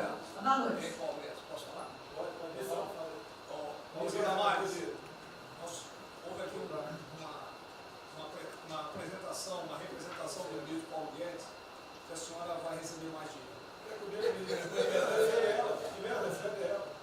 Obrigada. Ministro Marcelo, por favor. Obrigado, vou ser bem breve também. Primeiro, parabenizar o ministro Braga Neto pelo... Eu queria só deixar uma coisa seguinte, eu fico bem, cara. Não é trabalho meu, é trabalho da equipe, eu roubei ideia de um tanto de gente, eu roubei ideia aqui, ali, eu roubei ideia, tá? Eu aproveitei a ideia, só coordenei. Um cronograma importante do projeto, obviamente, todos os ministérios, como o Ministério do Turismo também, já estão finalizando até amanhã esse programa de retomada. E, presidente, o turismo, obviamente, ele tem uma importância muito grande para a economia, o Paulo Guedes sabe disso, mais de 8%, ou seja, quase 10% do PIB nacional é turismo. E o presidente falou que vai extinguir o Ministério porque o turismo acabou. Agora precisa do Ministério mais do que nunca, presidente. O turismo ele vinha numa crescente muito importante. O ano de 2019 cresceu 2,6%, enquanto a economia cresceu 1%, gerou 163% a mais de emprego do que o ano de 2018. E, obviamente, no meio dessa pandemia, foi o primeiro a ser impactado de forma brutal. O Rogério Marinho sabe bem disso e nos ajudou muito aí. Quero aproveitar para agradecer o Paulo Guedes, a Marinho também nos ajudou muito nesse processo, de contemplar, ou seja, de ter um plano de ação que viesse evitar o desmonte do setor do turismo, porque grande parte das empresas do turismo passou de um fluxo de caixa de 100 para 0 de um dia para o outro. Então, ações como a suspensão de contrato de trabalho, o ministro Moro também agradeço, teve uma ação fundamental para o setor, que foi uma medida provisória que contemplasse ambas as partes, tanto o consumidor quanto as empresas, através da Senacom, que impediu judicializações em massa, porque aquela pessoa que comprou o ingresso de um show ou um pacote turístico, ela, se fosse para cima das empresas ainda para pedir o reembolso de imediato, isso seria catastrófico, geraria mais desemprego ainda. Essa medida provisória garantiu que as empresas pudessem ter um fôlego, um prazo aí de até 12 meses para fazer esse reembolso. Um terceiro ponto foi a questão dos créditos, que está terminando de ser fechado junto ao BNDES. Agradeço muito aí também o Montesano, a Caixa Econômica também, o Pedro, o ministro Paulo Guedes, que o entrave maior estava na questão das garantias, mas a gente está conseguindo finalizar esse modelo de crédito para contemplar a todos, desde o MEI ao micro, pequeno, médio, o grande empresário no Brasil do setor do turismo. O setor, presidente, ficou muito feliz, se sentindo contemplado com todas essas ações e medidas por parte do governo federal. O setor do turismo no Brasil fizeram cartas com as principais associações agradecendo a postura do governo federal em relação a isso. Eu quero, presidente, falar um assunto aqui que talvez seja muito polêmico, mas eu acho que é importante esse debate nesse momento. Aí eu falo também para a ministra Damares, que eu sei que é uma pauta muito sensível também a ela, que é a questão, presidente, porque o Ministério do Turismo agora tem que ter um planejamento, um plano de atração de investimentos, que é o que gera emprego, renda, é o que ajuda, obviamente, a economia do Brasil. E para isso, presidente, eu acredito que é um momento propício nesse planejamento da retomada discutir os resorts integrados. Não é legalização de jogos, não é bingo, não é caça-níquel, são resorts integrados. Obviamente, presidente, uma pauta precisa ser construída, ainda mais estou olhando para um cara aqui para mim. A pauta precisa ser construída com as bancadas da Câmara, tanto a evangélica quanto a católica, mostrando ou desmistificando vários mitos que giram em torno disso. Não sei se o ministro Paulo Guedes concorda. Nós temos a possibilidade de atrair pelo menos 40 bilhões de dólares para o Brasil só de outorgas, de investimentos imediatos para essa pauta. Mas o que precisa ser feito, presidente, é realmente desmistificar a questão de evasão de divisas, de lavagem de dinheiro, de tráfico de drogas, e para isso eu sugeriria que nesse debate pudéssemos contar com o Ministério da Justiça, através da Polícia Federal, o Ministério Público na mesa, a Receita Federal, os órgãos de controle, mas obviamente, presidente, uma pauta que só levaríamos para frente se a gente conseguir pacificar ou nos fazer entender pela bancada evangélica, pela bancada católica, para que não haja uma distorção na comunicação disso. Tem que ser um projeto muito bem feito, que eu acredito que pode ser, nesse processo da retomada, uma grande oportunidade para o Brasil atrair grandes complexos, dos quais apenas 3% são utilizados para os cassinos. E outra, isso não tem impacto diretamente nenhum na família dos trabalhadores brasileiros. Não, não é bem isso não. Eu vou ter que começar a desmistificar para dar mais, gente. Estou vendo isso. Então, presidente, aqui, não estou dizendo que a gente tem que colocar isso como um projeto de governo, obviamente, mas abrir esse debate em torno dos resorts integrados. E para finalizar, presidente, o ministro Nelson, prazer estar aqui com o senhor a primeira vez, a gente fez um projeto muito bem elaborado, dentro do comitê de operações, que visa fazer com que os hotéis possam abrigar os profissionais de saúde, e só os profissionais de saúde. A questão do anterior do Ministério, por 2 vezes eu mandei a mensagem, não se manifestou, não se interessou, mas eu acredito que é um projeto que pode, sobretudo, trazer para o governo federal uma boa visibilidade com essa preocupação de quem está na linha de frente de combate, que são os profissionais de saúde. Visando 2 coisas, eu já vou terminar. É, primeiro, melhorar essa logística do profissional de saúde, que sempre tem um hotel próximo ao hospital, aos hospitais, e também a preservação da família desses profissionais, mostrando, obviamente, a sensibilidade do presidente Jair Bolsonaro na preocupação com essas vidas desses profissionais. Obrigado. Parece que é hoje, às 16 horas. É uma reunião marcada para a gente discutir isso aí. Obrigado. Saúde e turismo. Penúltimo debatedor, ministro Weintraub. Obrigado. Em 3 anos eu... Obrigado. Em 3 anos, através do Onix, eu conheci o presidente.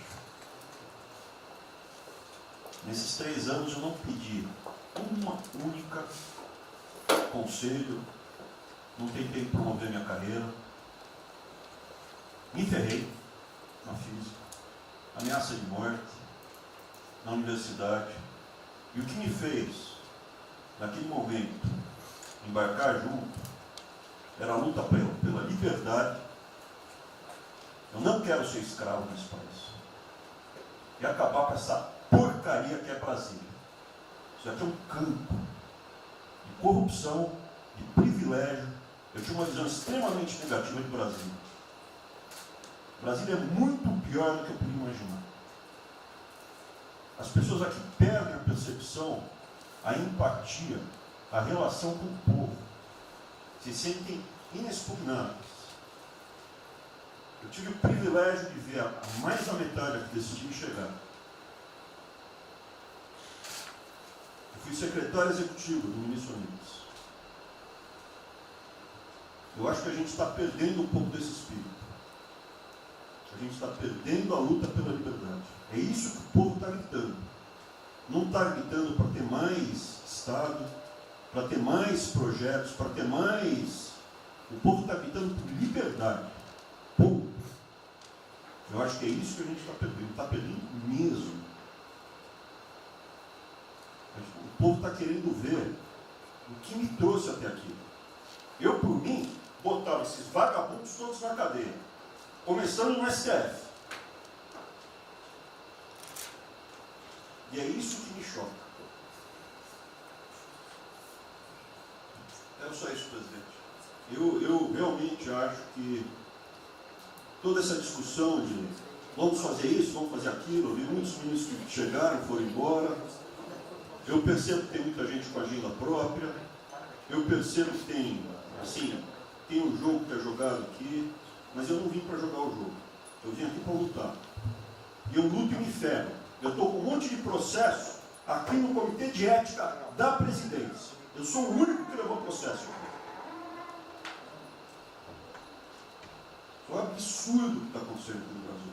A gente está conversando com quem a gente tinha que lutar. A gente não está sendo duro bastante contra os privilégios, contra o tamanho do Estado. E eu realmente estou aqui de peito aberto, como vocês sabem disso. Levo tiro, odeio o Partido Comunista. Que está querendo transformar a gente numa colônia. Esse país não é. Odeio o termo povos indígenas, odeio esse termo, odeio. Povos ciganos, só tem um povo nesse país. Quer, não quer ser de ré. É povo brasileiro, só tem um povo. Pode ser preto, pode ser branco, pode ser japonês, pode ser descendente de índio, mas tem que ser brasileiro, pô. Acabar com esse negócio de povos e privilégios. Só pode ter um povo. Não pode ter ministro que acha que é melhor do que o povo, do que o cidadão. Isso é um absurdo. A gente chegou até aqui. O senhor levou uma facada na barriga. Fez mais do que eu. Levou uma facada. Mas eu também estou levando guardado e estou correndo risco. E fica escutando esse monte de gente defendendo privilégio, teta. Entendeu? É isso. Negócio, empréstimos. A gente veio aqui para acabar com tudo isso, não para manter essa estrutura. E esse é o meu sentimento extremamente chateado que eu estou vendo. Essa oportunidade se perder. Eu sou, evidentemente, eu estou no grupo dos ministros que está mais ligado com a militância, evidente, porque eu era um militante. Eu estava militando de peito aberto, continuo militando, do ponto de vista de carreira. Eu poderia ter tentado me dar bem.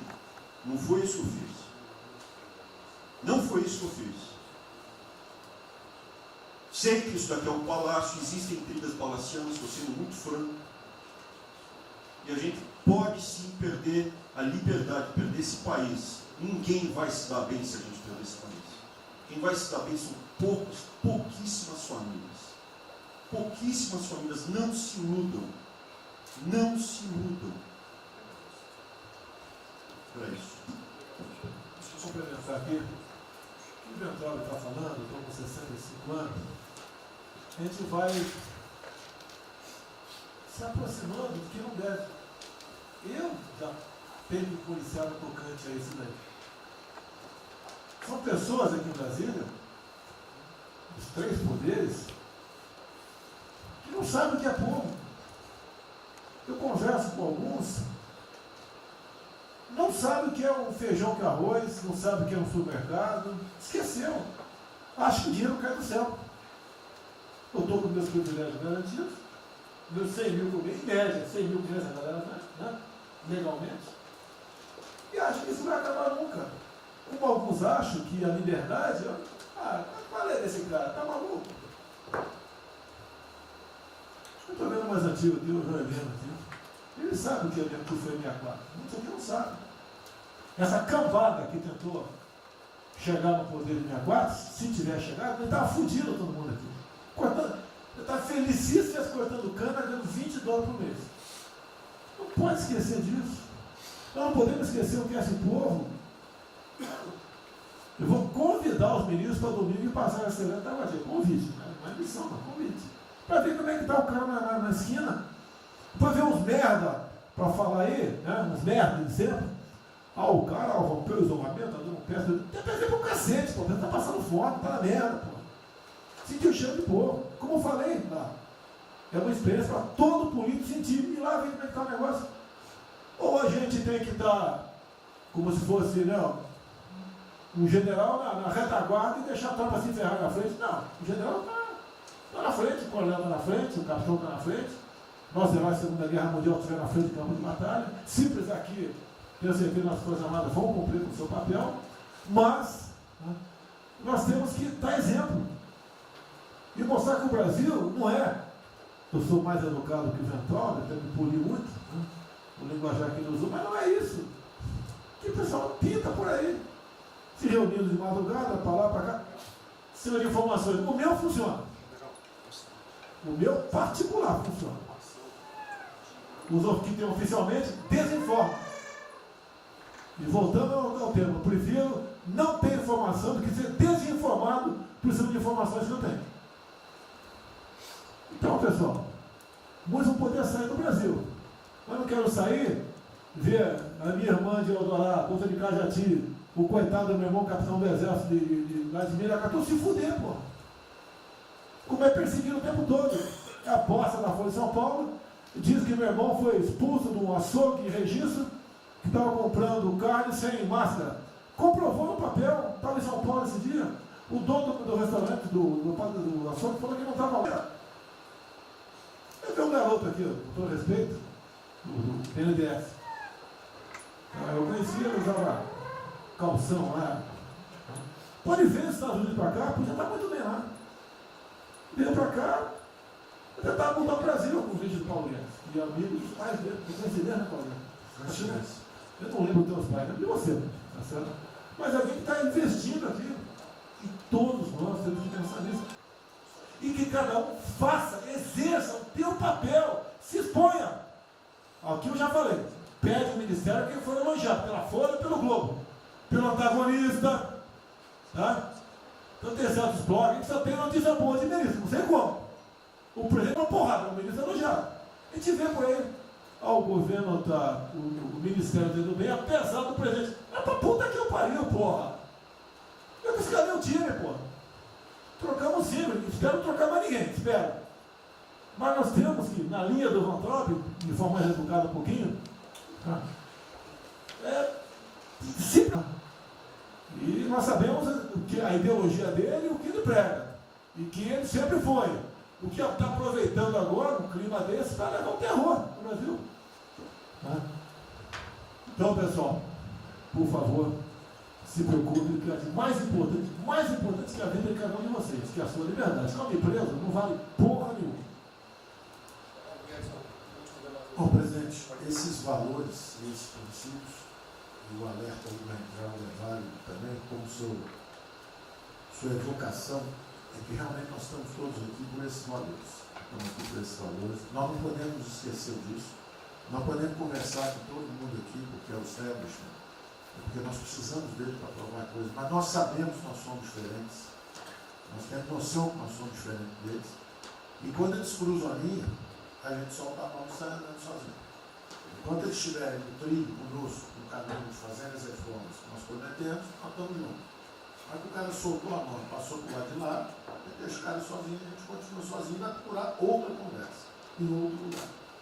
Então, eu acho que manter essa ideia que nos trouxe aqui, e eu tenho dito isso em todo lugar, e lá fora, eu converso, semana passada eu conversei com os ministros da Fazenda de G20, conversei com os ministros também de Economia dos BRICS, e a mensagem que eu levo é sempre a mesma: o Brasil vai surpreender o mundo. Vocês duvidaram da nossa democracia, duvidaram do nosso presidente é democrático e vai fazer as mudanças. E aprovando a reforma da Previdência no ano passado, enquanto os franceses fizeram passeatas com outra reforma da Previdência. Agora, não é uma coisa, por exemplo, nós vamos continuar aprofundando as reformas, nós vamos seguir. Eu conheço todas as histórias de reconstrução por profissão, obrigado a estudar isso, a reconstrução da Alemanha, na Segunda Guerra, a Primeira Guerra com Chaves, a Segunda Guerra com o Ludwig Erhard, a reconstrução da economia do Chile com os caras de Chicago, todos os casos, o caso da fusão das duas Alemanhas, eu conheço profundamente, um detalhe, não é de ouvir falar, de ler 8 livros sobre cada reconstrução dessa. Então, eu li James 3 vezes no original antes de eu chegar a Chicago. Então, não tem música, não tem dogma, não tem blá blá blá. Tem estudos sobre todas as ocasiões. E nós vemos uma demonstração disso quando nós estávamos indo numa direção norte, com as reformas estruturantes, e de repente, em 3 semanas e meia, nós fomos para o sul. Nós somos elogiados hoje lá fora, semana passada todo mundo elogiando, fazendo referência, que o Brasil está à frente de todos os emergentes e Paris passou ali, só está atrás um pouquinho dos Estados Unidos. Os Estados Unidos está naquele caso, que é um cara que tem a moeda forte, emite $1 trilhão para cada problema que eles têm e ninguém reclama. Fizemos vários programas antes dos alemães, vários programas antes dos ingleses, vários programas, de todo tipo. Então, se não existe algo aqui, é dogma. Existe capacidade de trabalho com um grupo extraordinário que tem. Então, nós atacamos em todas as direções. Primeiro, o campus foi lá e reduziu os compulsórios em 200 milhões. Logo depois, nós não tínhamos espaço constitucional, fizemos antecipações de benefícios e diferimento de impostos, porque não tinha espaço constitucional. Logo depois, tivemos espaço pelo Supremo e pelo Congresso. Entramos nas constitucionais, gastamos 300 e poucos bilhões, que não é muito. Tem uma ideia, o último déficit do governo Temer foi 160. Nós gastamos 300. Não gastamos tanto assim, mas atingimos 50 milhões de brasileiros, como diz lá o Pedro. 70 milhões de brasileiros. Lançando essa camada para os mais frágeis, pegamos os idosos, pegamos as empresas, microcrédito, depois de 0 a 360 mil, depois de 360 a 10 milhões. Montamos um comitê de bancos, estamos lá com o Montezano agora fazendo justamente a reestruturação. Não vai ter molezinha para a empresa aérea, para nada disso. É dinheiro que nós vamos botar usando a melhor tecnologia financeira lá de fora. Nós vamos botar dinheiro, vai dar certo, nós vamos ganhar dinheiro. Nós vamos ganhar dinheiro usando recursos públicos para salvar grandes companhias. Agora nós vamos perder dinheiro salvando empresas pequenininhas. Então nós estamos fazendo tudo by the book direitinho. Na conversa com os ministros da Fazenda lá de fora, eu disse que nós estamos com um déficit extraordinariamente alto esse ano, da mesma forma que eles, está todo mundo na mesma direção, só que nós caímos no chão, com uma confusão, tiro, porrada e bomba, mas nós não perdemos a busca. A gente cai, levanta e sabe para onde nós temos que ir. Nós não vamos perder a busca. Nós sabemos dos valores, sabemos dos princípios, sabemos o que nós estamos defendendo. Estamos defendendo liberdade, liberdade econômica, liberdade política. Nós sabemos o que nós estamos defendendo. E estamos agora, no meio dessa confusão, derrubando a última torre do inimigo. Uma coisa é que nós vamos fazer a reconstrução e a nossa transformação econômica. A outra coisa são as torres do inimigo que a gente tinha que derrubar. Uma era excesso de gasto com a Previdência, derrubamos assim quebrando. A segunda torre era os juros estão descendo e vão descer mais ainda. O Campos tem o mapa já, estamos descendo. Então, para ter uma ideia, o ano passado, para esse ano, 120 bilhões a menos de juros. Um plano Marshall por ano, sem juros a menos. Então nós sabemos, e é nessa confusão toda, todo mundo está achando que estão distraídos, abraçaram a gente, enrolaram com a gente, nós já botamos a granada no bolso do inimigo. 2 anos sem aumento de salário. Era a terceira toda que nós tínhamos que derrubar. Nós vamos derrubar agora também. Isso vai nos dar tranquilidade de ir até o final. Não tem jeito de fazer um impeachment se a gente tiver com as contas arrumadas, tudo indica. Não tem jeito, não tem jeito. E o presidente está no ponto futuro. O presidente falou assim, tudo bem, tem a primeira onda que é da saúde, mas tem a segunda que é da economia. E uma vem agarrada com a outra. Nós estamos ainda tentando sair da primeira, a segunda já está querendo bater. Eu ainda acho que nós estamos preservando os sinais vitais da economia brasileira. Ela, para mim, ainda é um urso hibernando. Baixa sua energia para zero, consumo de energia para quase zero, só respira. Mas quando você sai da luta, você sai para comer o primeiro bicho não passar, você tem força. Nós não podemos deixar isso graças à super safra da nossa Tereza, à logística do Tarcísio, a comida está chegando, as exportações estão subindo, a China é aquele cara que você sabe que você tem que aguentar, porque para vocês terem uma ideia, para cada $1 que a gente exporta para os Estados Unidos, exporta 3 para a China. Você sabe que ele é diferente de você sabe que geopoliticamente você está do lado de cá.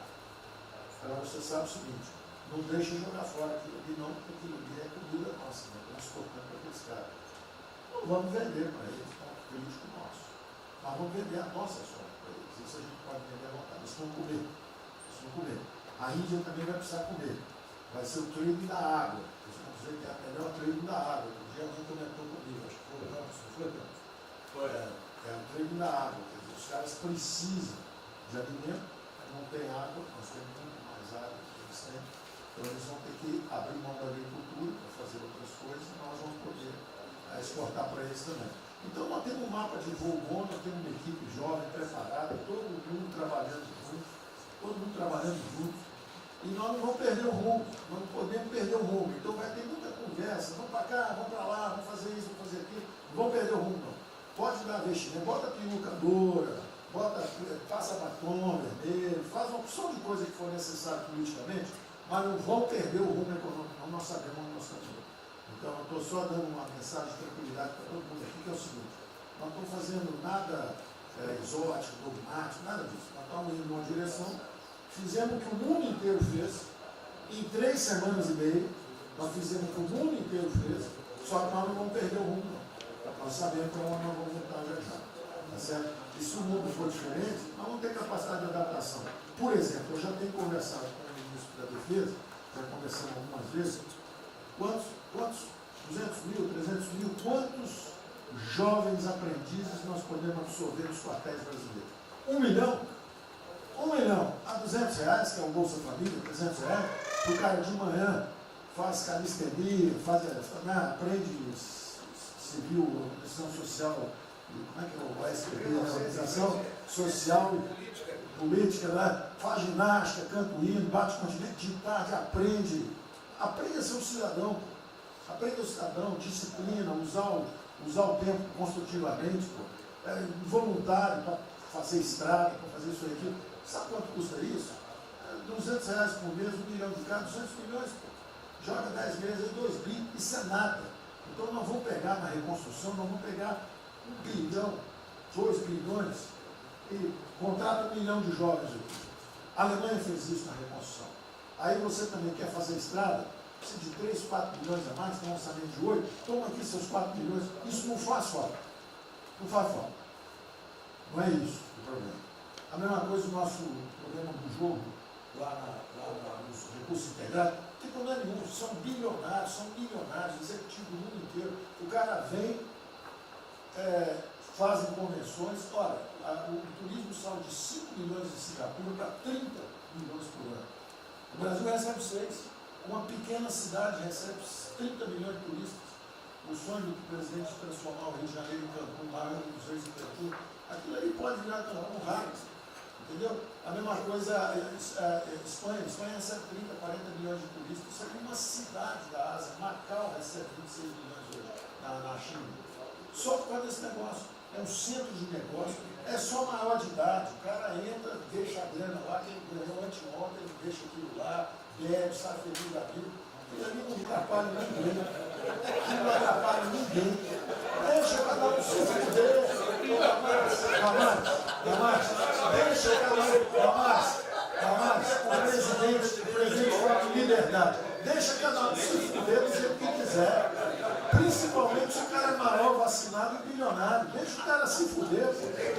Lá não entra nenhum brasileirinho. Não entra nenhum brasileirinho desprotegido. Se a CGU tiver como controlar a entrada e a saída do dinheiro. Isso, então vamos lá. Se não tiver como lavar dinheiro. Então, só para terminar as observações também finais ali, o Campos falou 2 coisas também interessantes.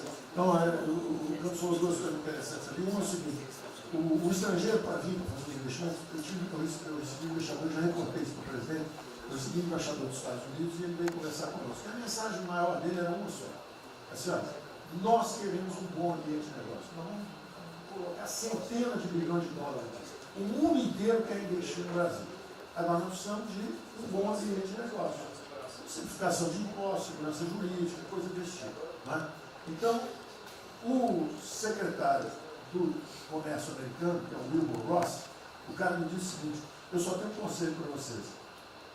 Vamos aderir ao GPA, que é o General Purchasing Agreement, que é o seguinte: é um acordo, nós com a entrada na OECD, nós assinamos esse acordo, e esse acordo diz o seguinte: não pode haver nenhuma compra governamental sem transparência. Acabou.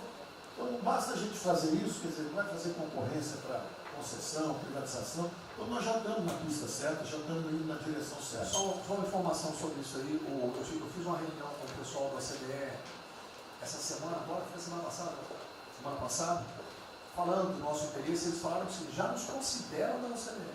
Sim. Tá? Então, os ministérios, estou falando isso porque vários ministérios têm uma pauta a cumprir. Vamos continuar nisso porque vamos dizer, a impressão foi excepcional. Isso, só um dado aqui do OCDE, rapidamente da OCDE, então, só apoio do não, o embaixador disse isso. O embaixador disse: nós não podemos perder a oportunidade quando o presidente está tão próximo aqui. Os nossos dois presidentes estão próximos. Nós não podemos perder essa oportunidade. O presidente da OCDE disse que realmente os Estados Unidos, que era, vamos dizer assim, tinha uma certa objeção, agora já está favorável. Isso é. Ministro, é só um dado, a OCDE, 90% dos países que hoje integram a OCDE já contam com os resorts integrados.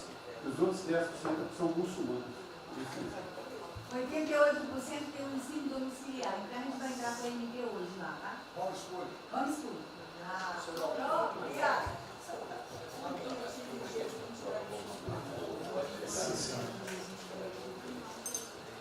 Uma nova ordem do coronavírus, muitos países vão colocar regras para ter estoque novamente. Eu acho que não é o nosso caso.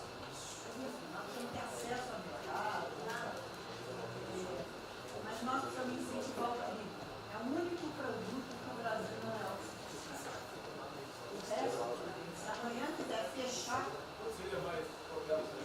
temos 2 milhões. Nós temos 2 milhões, certamente. Mas nós temos 2 milhões de hectares na linha macrocultura, prontos, inclusive com a Embrapa, com variedades super produtivas para poder investir lá. Precisa de dinheiro. Uma última coisa. O dinheiro que volta, financiamento. Nós precisamos baixar os juros. A agricultura não aguenta 9% de juros, é muito alto. Sobre o Brasil, não fala nada, não. O Banco do Brasil não está tudo em cobra. O Banco do Brasil não está tudo em cobra, porque não é privado nem público. Então, se for apertar o Rubem, coitado, ele é super liberal. Mas se apertar ele e falar, bota o juro baixo, eu não posso, senão a turma, os privados, meus minoritários, me apertam. Aí você fala assim, bota o juro alto, eu não posso, porque senão o governo me aperta. O Banco do Brasil é um caso pronto de privatização. É um caso pronto, e a gente não está dando espaço. O senhor já notou que o BNDES e a Caixa, que são nossos públicos, a gente faz o que a gente quer. Mas o Brasil não consegue fazer nada, e tem um liberal lá. Então tem que vender essa porra logo. Apesar de todo o aumento de risco que passou a haver no sistema bancário, o Banco do Brasil está expandindo bastante seus empréstimos e a agricultura, a ministra Tereza Cristina testemunha aqui de que o apoio está sendo muito grande e nós estamos numa situação confortável, ministro, porque, primeiro porque em termos de liquidez, o público vê o Banco do Brasil como um porto seguro. Então, nós não estamos tendo problemas que outros bancos estão tendo, de preocupação com a liquidez do banco, com a rigidez do banco. E na nossa formação de resultado, as pessoas físicas não têm um papel preponderante dentro do Banco do Brasil. E nós temos a felicidade, nesse momento, de contar com folhas de pagamento de empresas públicas, das Forças Armadas, né, que, em termos relativos, estão numa situação mais segura do cidadão comum, que não participa de empresas públicas. Mas só confesse o seu sonho. Confesse o sonho. Confesse o seu sonho. Em relação à privatização... Foi 23, eu confesso agora. Em relação à privatização, eu acho que fica claro que com o BNDES cuidando do desenvolvimento, com a Caixa cuidando da área social, o Banco do Brasil estaria pronto para um programa de privatização. Né? Mas isso a gente pode fazer. Só se discute, só se fala isso em 23. A gente pode fazer um dia um seminário aí, que possa estender aí. Porque o Banco do Brasil, no passado, teve muitos privilégios pelo fato de ser público. Né? As folhas de pagamento vinham naturalmente do Banco do Brasil para a Caixa. A administração dos depósitos judiciais eram sempre do Banco do Brasil e da Caixa. Hoje isso tudo é processo de concorrência. Nós temos que pagar muito caro por esses antigos privilégios que não são mais privilégios. E fica só o lado ruim de ser estatal, pesando no Banco do Brasil. Porque a gente não tem a mesma facilidade de contratação, a gente não tem a mesma facilidade de demissão de maus funcionários, e vai por diante. Quer dizer, tudo tem que submeter ao governo, tem o Tribunal de Contas cavando tudo. Né? O Tribunal de Contas, hoje em dia, é uma usina de terror. Se a gente faz alguma coisa, está arriscado ir para a cadeia. Se não faz, é processado por inação. Né? Você não tomou as providências que tinha que ter tomado. Virou um terror isso. Se ficar o bicho quebra, se correr o bicho come. Agora, eu queria fazer uma observação rápida sobre a área de medicina. Eu acompanho os números diariamente. Eu vejo que os óbitos, eles chegaram diários, passaram de 200 durante alguns dias, 4, 5 dias, mais de 200 pessoas sendo mortas. De uns 4, 5 dias para cá, esses óbitos caíram bastante, já não chegam mais na casa dos 200. A minha sensação, de quem não é especialista no negócio, mas que observa os números, é que o tal do pico, o tal famoso pico, que gerava tantas preocupações, a minha sensação é que esse pico já passou. Né? Agora, é que o senhor não viu o número que nós mostramos assim agora, mas isso é outra história. Senhores, sem querer cortar, muito obrigado a todos, porque senão não termina.